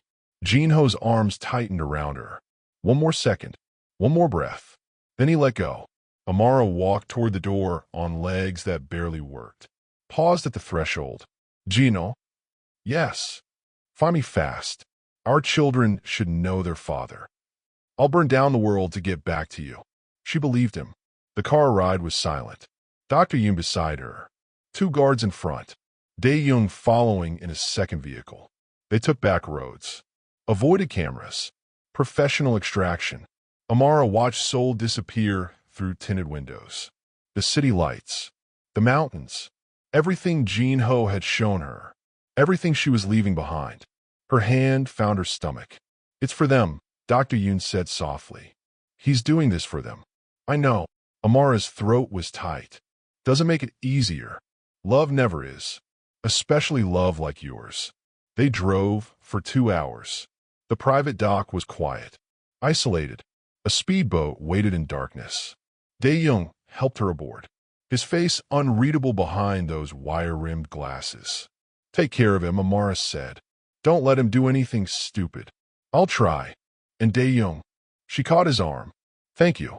For everything. For finding me that night in the hallway. For being his friend. For. Don't thank me. His voice was strange. Hollow. Just go. Be safe. The boat's engine roared to life. Seoul's lights grew smaller. Amara watched until she couldn't see land anymore. Then she went below deck and finally let herself cry. 3 days later, Jinho stood in his empty bedroom. Her scent was fading from the sheets. Her hairbrush still on the bathroom counter. Her presence everywhere and nowhere. She's secure, Dae-young reported. Singapore. The safe house is ready for the next move. Where? She doesn't want you to know. Says if you don't know, you can't be forced to tell. Smart. Terrifying. Smart. Min-soo. Quiet. Too quiet. He's planning something. Jinho's hands clenched. Then we move first. I want every asset he has identified. Every location mapped. Every person in his organization cataloged. That'll take weeks. I don't care. I want him vulnerable. And then I want him dead. Understood. Dae-young turned to leave. Wait. Jinho's voice stopped him. The leak. About the pregnancy. How did Min-soo find out? We're investigating. But Dae-young adjusted his glasses. Nervous tell. It had to be someone inside. Someone with access to Dr. Yoon's files. Who has that access? Dr. Yoon. You. Me. Andy Grace. The head of security. Investigate all of them, including yourself. You don't trust me? Jinho met his eyes. 20 years of friendship hanging in the balance. I trust you with my life, but not with hers. Not with theirs. So prove it wasn't you. Something flickered across Dae-young's face. Hurt. Anger. Something else. I'll prove it. He left. Jinho stood alone and tried to ignore the voice that said the danger wasn't outside his walls. It was inside them. Had been all along. 2 months passed. Jinho dismantled Min-soo's empire piece by piece. Took his gambling houses. Burned his trafficking routes. Turned his own men against him. It was surgical, brutal, effective, and empty. Every victory felt hollow without Amara to come home to. He video called her once a week.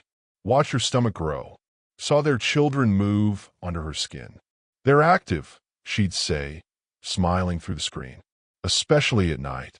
Like their mother. Or their father. You never sleep either. These calls were oxygen. The only thing keeping him alive. But they weren't enough. He needed her here. Needed her real. Needed to touch her stomach and feel his children kick. Soon, he'd promise. I'm close.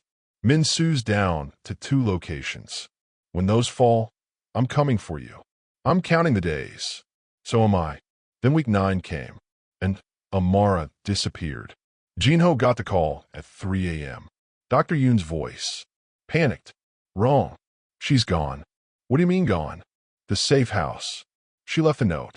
She said, Dr. Yoon's voice cracked. She said she had to disappear completely. That even I couldn't know where. That if you don't know, no one can make you tell. Jinho's world ended. Find her. Yinho ivetrait. She's good. Too good. You taught her too well. Find her. His roar shattered glass. I don't care what it costs. I don't care what you have to do. Find her, or I burn this entire country down looking. He meant every word. Somewhere on a remote island off New Zealand's coast, Amara stood on a beach at sunrise. 3 months pregnant. Showing. Twins moving under her hands. She hadn't wanted to disappear. But Dae-young's warning had been clear. Someone's coming. Someone who knows Jinho. Someone who'll use you to destroy him. Run. Now. So she ran. Left Dr. Yoon a note.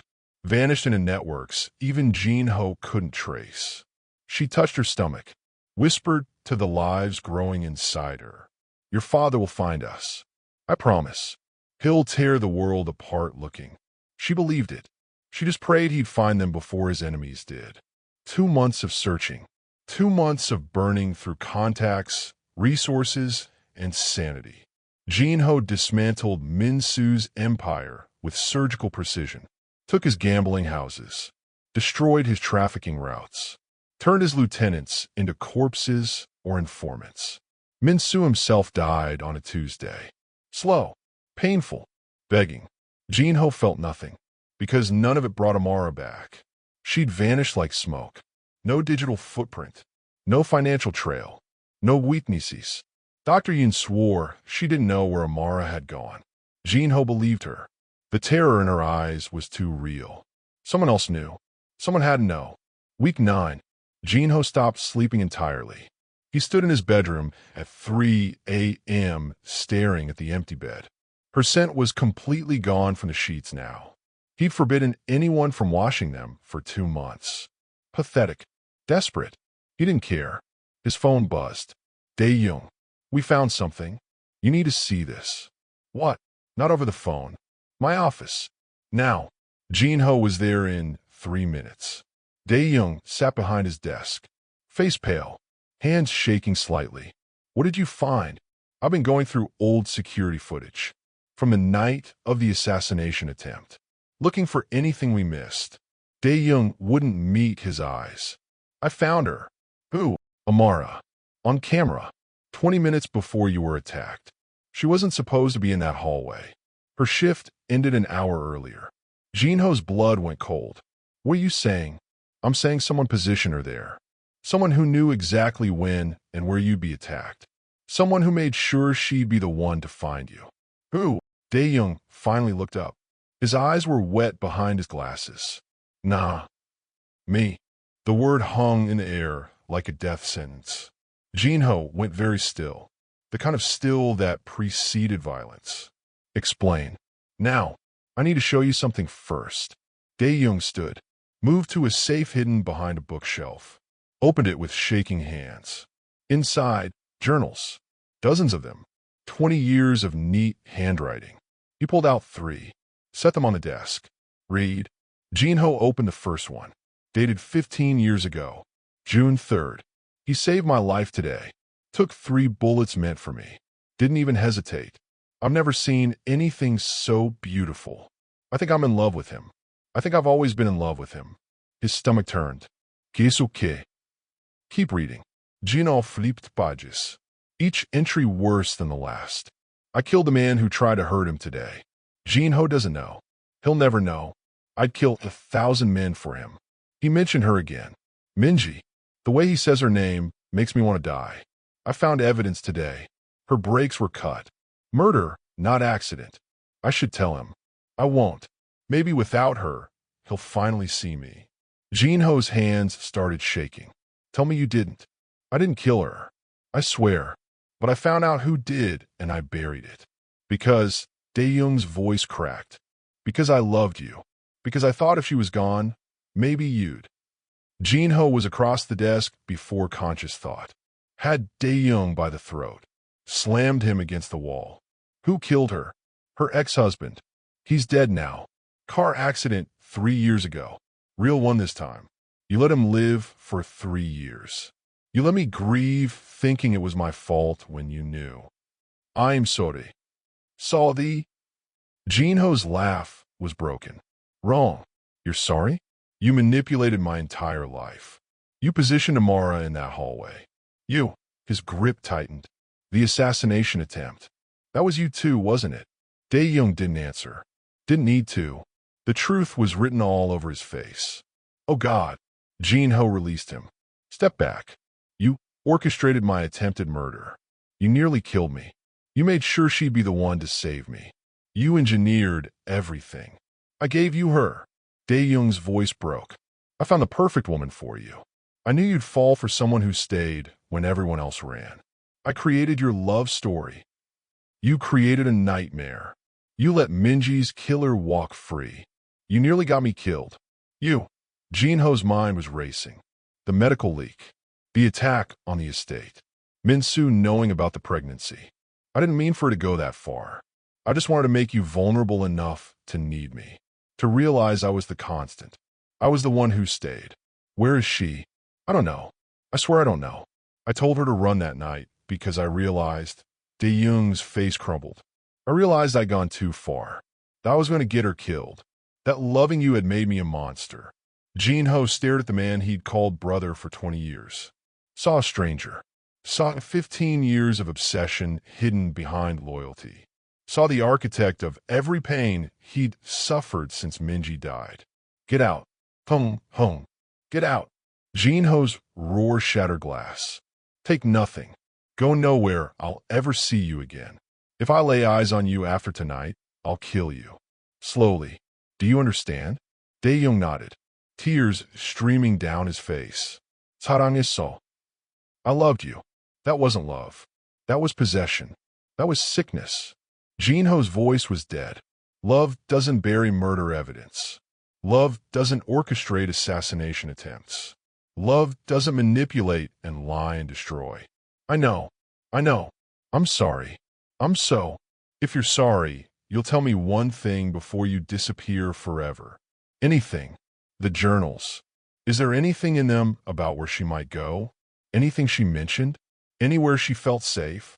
Dae-young was quiet for a long moment. Then, the last time I saw her, before she left the estate, she was looking at photos on her phone. Places she wanted to take the babies someday. Beaches. Quiet. Safe. He swallowed. New Zealand came up 3 times. She said it reminded her of home, but without the heat. New Zealand. Jean Ho's mind raced. Remote. English speaking. Easy to disappear. Amara was smart. She'd go somewhere she could blend in. Somewhere with strong privacy laws. Somewhere she could raise their children in peace. Get out of my sight. Dae-young walked to the door. Paused. For what it's worth, she does love you. That part was real. I positioned her. But what grew between you, that was all her choice. All real. I don't believe anything you say anymore. I know. The door closed. Jean Ho stood alone in Dae-young's office, surrounded by journals documenting 15 years of obsession.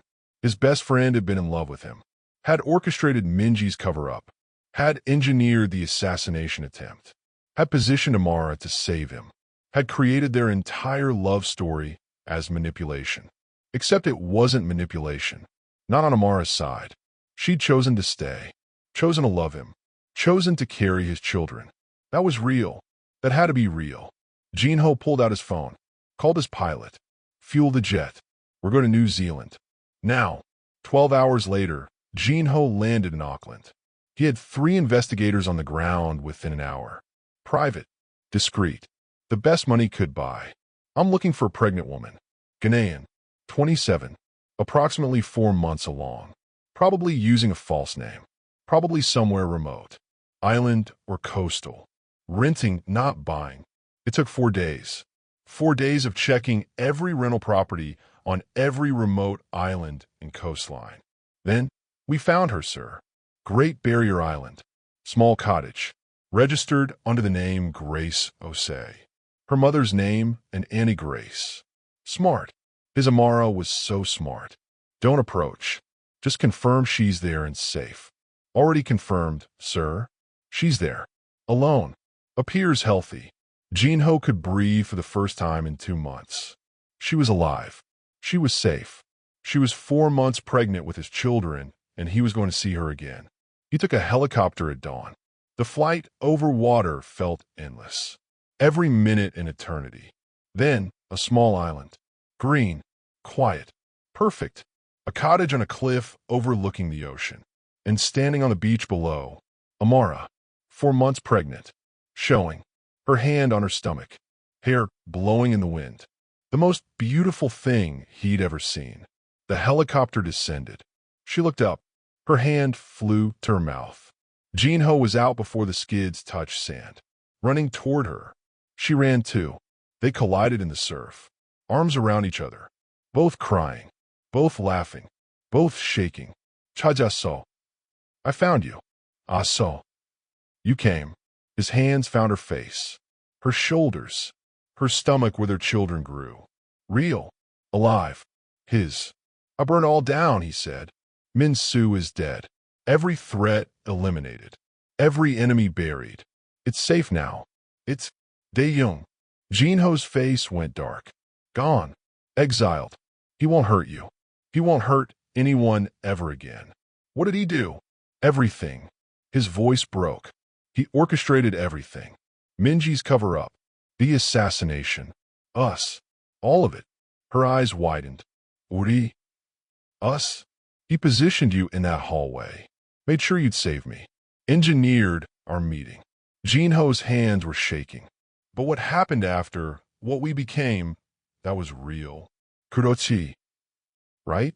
Tell me that was real. Of course it was real. She grabbed his face. Forced him to look at her.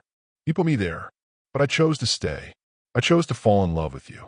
I chose these babies. None of that was him. Jean Ho kissed her. Desperate. Claiming. Home. When they broke apart, both breathless, Amara pressed his hand to her stomach. Feel that. Movement. Tiny. Unmistakable. Their children. Uri Aidu. Our children. They've been waiting for you. Her eyes were wet. I've been waiting for you. I'm here now. I'm never leaving again. His forehead pressed to hers. Romoni anurkoa. I'm never letting you go again. Good. Because I'm tired of running. Then don't. Come home with me. Where's home? Anywhere you are. She smiled. Actually smiled. We can't go back to Seoul. I know. I signed everything over. The empire. The territories. All of it. I'm out. Her breath caught. You left everything? I left nothing that mattered. Everything that matters is right here. He pulled her close, her pregnant belly between them. Their children safe. Their future beginning. The paper tiger was dead. In his place stood Jin-ho Kong, father, partner, man who'd burned down an empire and walked away because love mattered more than power. Behind them, the helicopter waited. Ahead, an uncertain future. But they'd face it together. Finally, you've been through the tension, the separation, the fear. The reunion is here. If this story has had you holding your breath, subscribe. The best part is almost here. Let's finish this together. They sat on the beach for hours. Jin-ho's hand never left her stomach, feeling the twins move, making up for 2 months of missing this. Tell me about them, he said quietly. Tell me everything. Amara leaned against his chest. They move at night. All night. I think they're plotting already. Like their mother. Like their father.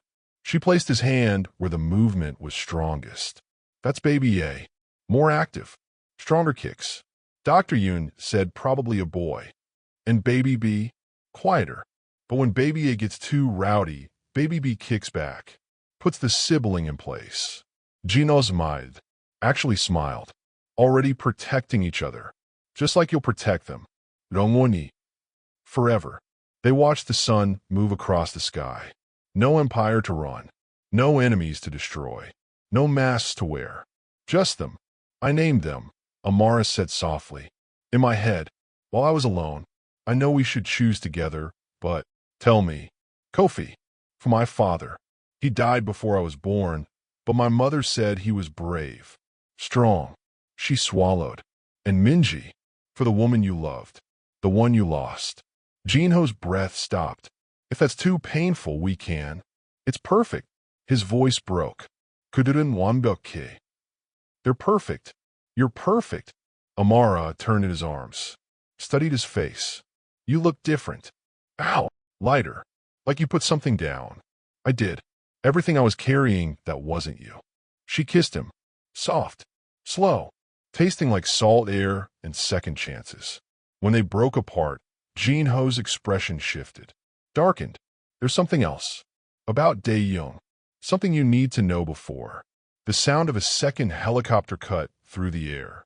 Jin-ho was on his feet instantly, pulling Amara behind him, eyes scanning. Did you tell anyone you were coming here? She asked. No one. Just my pilot and he's.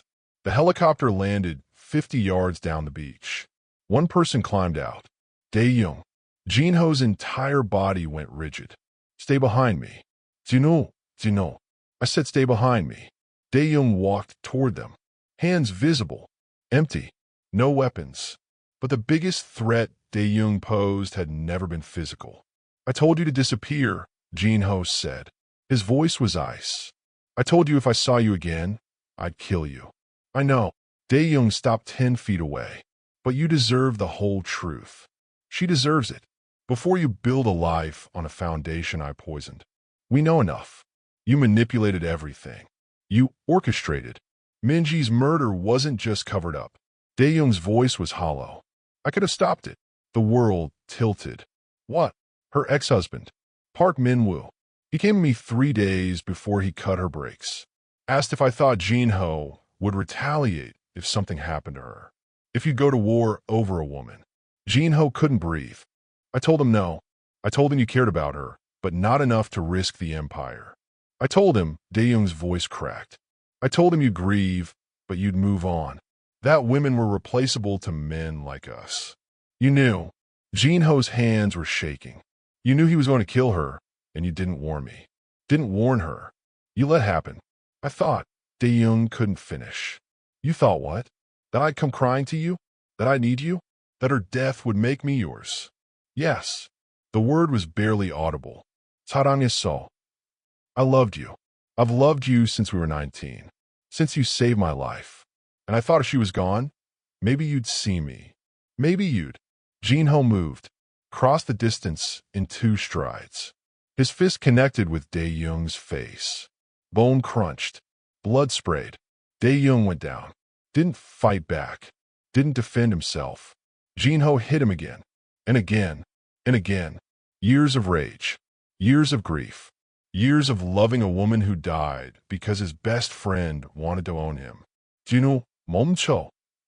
Jinho, stop. Amara's voice cut through the red. She was there, hand on his arm, pulling him back. He's not worth it. 우리 아기들. Our babies. They need a father, not a murderer. Jinho's hands were covered in blood. Dae-young's face was unrecognizable, but he was still breathing, still alive. Jinho stepped back. Let Amara pull him away. Why are you here? Amara asked Dae-young. Her voice was steel. Why tell us this now? Dae-young sat up, spitting blood. Because the manipulation needs to end. Because you deserve to know the whole truth before you decide if what you have is real. What we have is real, Jinho said. You positioned her, but she chose me. Every day, every moment. That was her choice. Was it? Dae-young looked at Amara. Did you know I orchestrated the assassination? That I made sure you'd be alone in that hallway? That I studied you for weeks before you even met him? That I knew exactly what kind of woman would break through his walls? Amara's face went pale. I watched you for 2 months before you started working at the estate. I knew you sang while you worked. Knew you weren't afraid of powerful men. Knew you had the exact combination of softness and strength that would destroy his defenses. 정말. Really? Amara's voice was quiet. Dangerous. I positioned you perfectly. The wet floor confrontation wasn't chance. I suggested that hallway be cleaned at that exact time. The assassination attempt was scheduled when I knew you'd be there. Every interaction was engineered. But I chose to stay, Amara said. I chose to save him. I chose to fall in love. You didn't make me do any of that, didn't I? I created the circumstances. I put you in the hero position. I made sure you'd see him at his most vulnerable. I manipulated your entire relationship. You manipulated the beginning, Jinho said.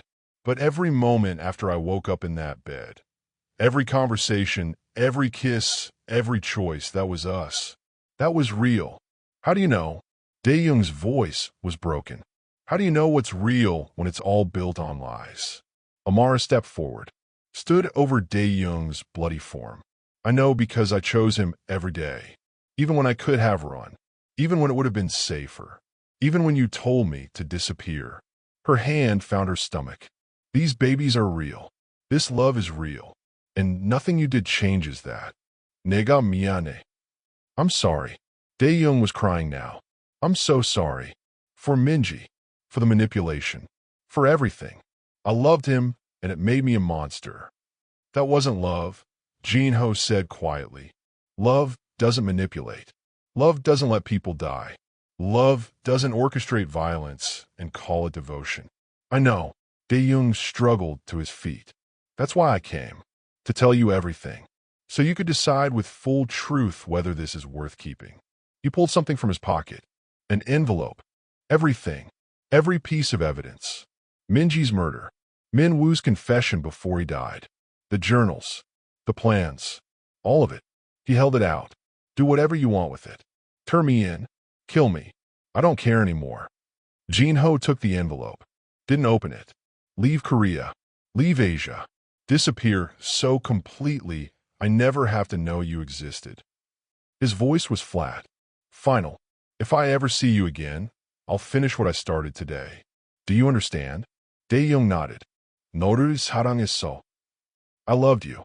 I know that doesn't mean anything now, but it's true. It means everything and nothing. Jinho's hand found Amara's. I had a brother. For 20 years. He died the moment he let Minji's killer walk free. You're just the ghost wearing his face. Dae-young turned toward the helicopter. Stopped. One more thing. The pregnancy, your body healing, that wasn't me. I thought about trying to accelerate it. Dr. Yoon refused. Said it was unethical. He looked at Amara. Your love healed him. That part was real. All real. Then he was gone. The helicopter lifted. Disappeared over the ocean. Jinho stood holding Amara on a beach in New Zealand and tried to process 20 years of friendship revealed as 20 years of obsession. 사랑해, 시 이스퍼드. Are you okay? 아니. No. but I will be with you. Was any of it real? Your friendship? I don't know anymore. Maybe at the start, before his love twisted into possession. Jinho pulled her close. But it doesn't matter. He's gone. The truth is out. And what we have, what we built, that's real. How do you know? Because you're here, 4 months pregnant, hiding on an island. And when you saw me, you ran toward me, not away. Because you chose this. Chose me. Chose us. His hand covered hers on her stomach. That's real. Amara tilted her face up, kissed him. Take me home. Where's home? Anywhere we decide it is. 1 week later, they stood in a small courthouse in Auckland. No guests, no family, just them and a registrar and the promise they were making. Do you, Jinho Kong, take Amara say? Nay. Yes. The registrar blinked. I haven't finished. I don't need you to. Nay, lo monine. Yes. Forever yes. Amara was crying and laughing. Do you, Amara say, take Jinho Kong? Yes. God, yes. They exchanged rings. Simple gold bands. Nothing like the massive diamond he would have given her in Seoul. These were better. These were theirs. Nea ane. My wife. Jinho kissed her like they weren't in a courthouse. Like the registrar wasn't coughing uncomfortably. Like the whole world was just them. When they broke apart, Amara whispered against his mouth. Ne nam pun. My husband. Best words he'd ever heard. They bought a house. Not the cliff cottage where she'd been hiding. Somewhere new. Fresh start. A beach house on New Zealand's North Island. 3 bedrooms. Ocean view. Garden space for the vegetables Amara wanted to grow. No guards. No weapons. No empire. Just a man learning to be human and a woman teaching him how. Jinho woke every morning with his hand on her growing stomach. Felt the twins move. Whispered to them in Korean. Noi apaga 좋은 사람이 되게. I'll be a good father for you. Amara opened a small restaurant. Nothing like her mother's grand dream. Just a food truck on the beach. Ghanaian fusion. It was perfect. She was happy. That was all that mattered. 5 months pregnant. The twins were active. Amara's back ached constantly. Jinho learned to cook. Badly. But he tried. This jollof rice is an insult to Ghana, Amara said, laughing. I'm Korean. I cook Korean food. You burn Korean food. I burn all food equally. That's progress. She kissed him. Good thing I married you for other reasons. Like what? Your sparkling personality. Liar. Your gentle nature. Now I know you're lying. Fine. Your face. I married you for your face. That's more honest. They laughed. Actually laughed. 2 people who'd survived blood and manipulation and obsession. Building something clean. Something theirs. 6 months pregnant. The nursery was ready. 2 cribs. One painted with African patterns in gold and green. One with subtle Korean characters along the rails. Kopi. Kofi. Jinho traced the name on one crib. Minji. Minji. On the other. Do you think she'd mind? Amara asked quietly. That we're naming our daughter after her. I think she'd love it. She always wanted children. Wanted a big family. His hand found Amara's. I think she'd be happy I found you. That I got a second chance. I'm not her replacement. I know. You're not a replacement. You're the future. He kissed her temple. She was my past. You're everything that comes next. 7 months. Almost time. Dr. Chun, their new doctor, no connection to Seoul, no connection to anything, said any day now. Jinho didn't leave Amara's side. Former mafia boss turned anxious father-to-be. I don't know how to do this, he admitted one night, his hand on her massive stomach. I don't know how to be good, how to be gentle, how to raise children who aren't monsters. You'll figure it out. What if I'm like my father? What if the violence is genetic? Then you break the cycle. You choose different. You love them so completely they never doubt they're wanted. She placed her hand over his. You already love them. I can tell. The way you talk to them. The way you touch my stomach like they're precious. That's not a monster. That's a father. No temunia. It's because of you. You make me want to be better. No, I just showed you what you already were. The twins came on a Tuesday. 17 hours of labor. Jinho held Amara's hand through all of it. Let her break his fingers. Breathed with her. Cried with her. Mido. Push. The doctor shouted. I am pushing. Then a cry. Small. Furious. Alive. Adu. Asson. Dr. Chen held them up. Healthy. Perfect. Kofi Kong. Brown skin. Full head of black hair. His mother's nose. His father's eyes. 8 minutes later, another cry. Dad. A daughter. Minji Kong. Lighter than her brother. Smaller. Delicate fingers already grasping at air. They placed both babies on Amara's chest. She was sobbing. Jinho was sobbing. The whole room was underwater with joy. Uri agidu. Our babies. Jinho touched each tiny head with shaking hands. They're here. They're real. They're perfect, Amara whispered. And they were. 1 year later, the house smelled like coffee and sea air and baby powder. Jinho stood in the kitchen making breakfast. Still badly, but improving. Amara watched from the doorway. 6 months postpartum. Her body different now. Softer. Stronger. Changed by carrying 2 lives. You're staring, he said without turning around. You're worth staring at. I'm burning eggs. You're always burning eggs. I made peace with it. He turned. Smiled. The smile that had taken 5 years to return and now came easily. The twins, still sleeping. Miracle of miracles. She crossed him, wrapped her arms around his waist from behind. We have maybe 20 minutes before chaos. Then I should stop burning eggs and kiss my wife. Definitely. He did. Still tasted like coming home. 6 months old. Kofi and Minji were already so different.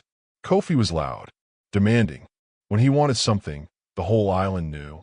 Minji was quieter, watched everything, studied faces like she was memorizing them. She's going to be terrifying when she grows up, Amara said. Like her mother, like both her parents. Jinho held Minji, rocked her gently, sang softly in Korean. 반짝반짝 작은 별, 아름답게 빛나네. Twinkle, twinkle, little star, shining beautifully. The same lullaby his mother sang to him, before his father turned him into a weapon. Minji's eyes drooped, closed. Perfect trust. Amara watched from the doorway, her heart so full of hurt. This was the man Soul had called the paper tiger. The monster, the killer. Now he was singing lullabies to their daughter in the language of his mother. You're staring again, he whispered. Still worth it. Marcus video called on a Saturday. Girl, you married him. Amara laughed. I told you I was getting married. You said you were marrying someone you met in Korea. You didn't say you married a former mafia boss who looks like that. Jinho appeared behind Amara, shirtless, holding Kofi. Marcus made a noise that wasn't human. Im Jing. He bowed slightly. Korean habit. I'm in love with you, Marcus said. Sorry, Amara. He's mine now. He's very taken. Clearly. By you and 2 perfect babies.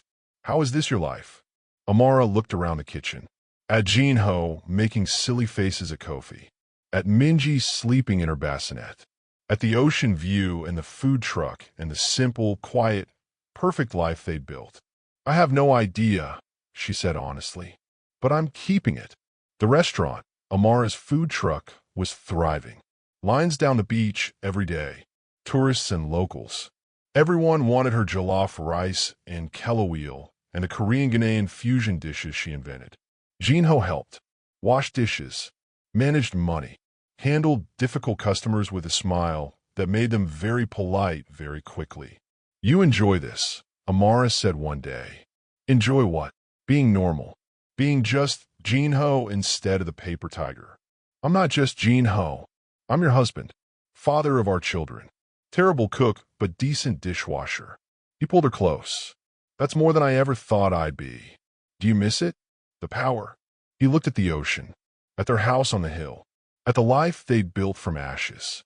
An kure. Not even a little. Kopija postu wodu. Oma. Iama. Manga. Minjija postu wodu. Appa. Appa. Daddy. Jinho cried for an hour. I'm supposed to be the strong one, Amara teased. You carried them for 9 months. I get to cry when they say my name. Fair. Evening. Both twins finally asleep after a battle. Jinho and Amara collapsed on the couch. Remember when we used to sleep? She said. Vaguely. Like a myth. Remember when you owned half of Seoul? Also vague. Different lifetime. She turned to look at him. Really look. The scars were still there. The damage. The history. But his eyes were different now. Lighter. At peace. No regrets. About what? Leaving everything. Walking away from an empire. Choosing this life. Jinho pulled her closer. Kissed her forehead. I left nothing that mattered. Everything that matters is right here. That's a good line. I've been practicing. Emotionally constipated no more. Emotionally flowing. That's worse. I tried. They laughed. Quiet. Exhausted. Happy. Late night. Jinho stood in the nursery, watching the twins sleep. Kofi sprawled. Already a bed hog. Minji curled tight. Protecting herself, even in sleep. 사랑해. I love you. He whispered it to both. 아빠가 널 지킬게. Daddy will protect you. He touched the necklace around his neck. His mother's. The one that used to sit on his nightstand in Seoul. Amara wore a matching one now. His mother's legacy passed to his wife. Eventually, to his daughter. Full circle. Amara appeared in the doorway. Come to bed. In a minute. She moved behind him. Arms around his waist. Head on his shoulder. They're perfect, she whispered. Like their mother. Half their father, too. The good half, I hope. All of you is good now. She turned him to face her. You know that, right? You're not the paper tiger anymore. You're not the monster. You're just Jinho. Husband. Father. Man who burns every meal but tries anyway. That's a low bar. It's the perfect bar. He kissed her. Soft. Sure. Home. 고마워. Thank you. For what? For staying. When everyone else ran. For seeing me when I couldn't see myself. For giving me this. He gestured at the nursery. The house. The life. For giving me everything. You gave me everything too. I gave you danger and manipulation and... You gave me love. Real love. The kind that crosses oceans and burns down empires and chooses me every single day. Her hand found his face. That's everything. The twins turned one on a Tuesday. Small party. Just them. Dr. Chun. Andy Grace, who'd flown out from Seoul, retired now, happy. Cake everywhere. Kofi's face covered in frosting. Minji more delicate, but still messy. Photos. Laughter. Joy. Jinho looked around the room and felt it fully for the first time. Peace. Real, lasting, deserved peace. That night, after everyone left, after the twins were asleep, Jinho and Amara sat on the beach watching stars. Do you think Minji would approve? Amara asked quietly. You're Minji. Of our Minji. Of us. I think she'd love you. I think she'd be happy. I found someone who makes me want to be better. You pulled Amara close. I think she'd tell me not to screw this up. Are you? Screwing it up? Every day. But I'm trying. That's new for me. You're doing more than trying. You're succeeding. Because of you. Because of us. They sat in silence. Ocean waves. Stars above. Two people who'd survived blood and betrayal and obsession. Building something clean. Something earned. Something theirs. Somewhere in Seoul, another impossible love story was about to begin. Another dangerous man. Another fearless woman. Another collision that would change everything. But that's a different story. This one ends here. On a beach in New Zealand. With a former mafia boss holding his wife while their children sleep. With a woman who stayed when everyone else ran. With love that survived manipulation and emerged real. With twins named for the past and the future. With peace that was fought for and won. If you made it here, heartful and maybe a little breathless, thank you. Thank you for trusting me with 2 hours and a love story. Here's my question. Have you ever wanted something you knew was dangerous? Someone you knew you shouldn't want? Tell me in the comments. I read every one. Remember my mom? She still thinks I should write nice stories. If you're glad I don't, if you want more love that's intense and consuming and slightly unhinged. Subscribe. There's someone out there scrolling right now, needing a story exactly like this. You could be the reason they find it. One more thing. Where are you watching from? Drop your city. I love knowing how far these stories travel. Until the next one, take care of your heart. And maybe find yourself someone who looks at you the way Jin-ho looks at Amara. The paper tiger is dead. In his place stands a man who learned that the greatest power isn't fear. It's being loved by someone who saw your worst and stayed anyway.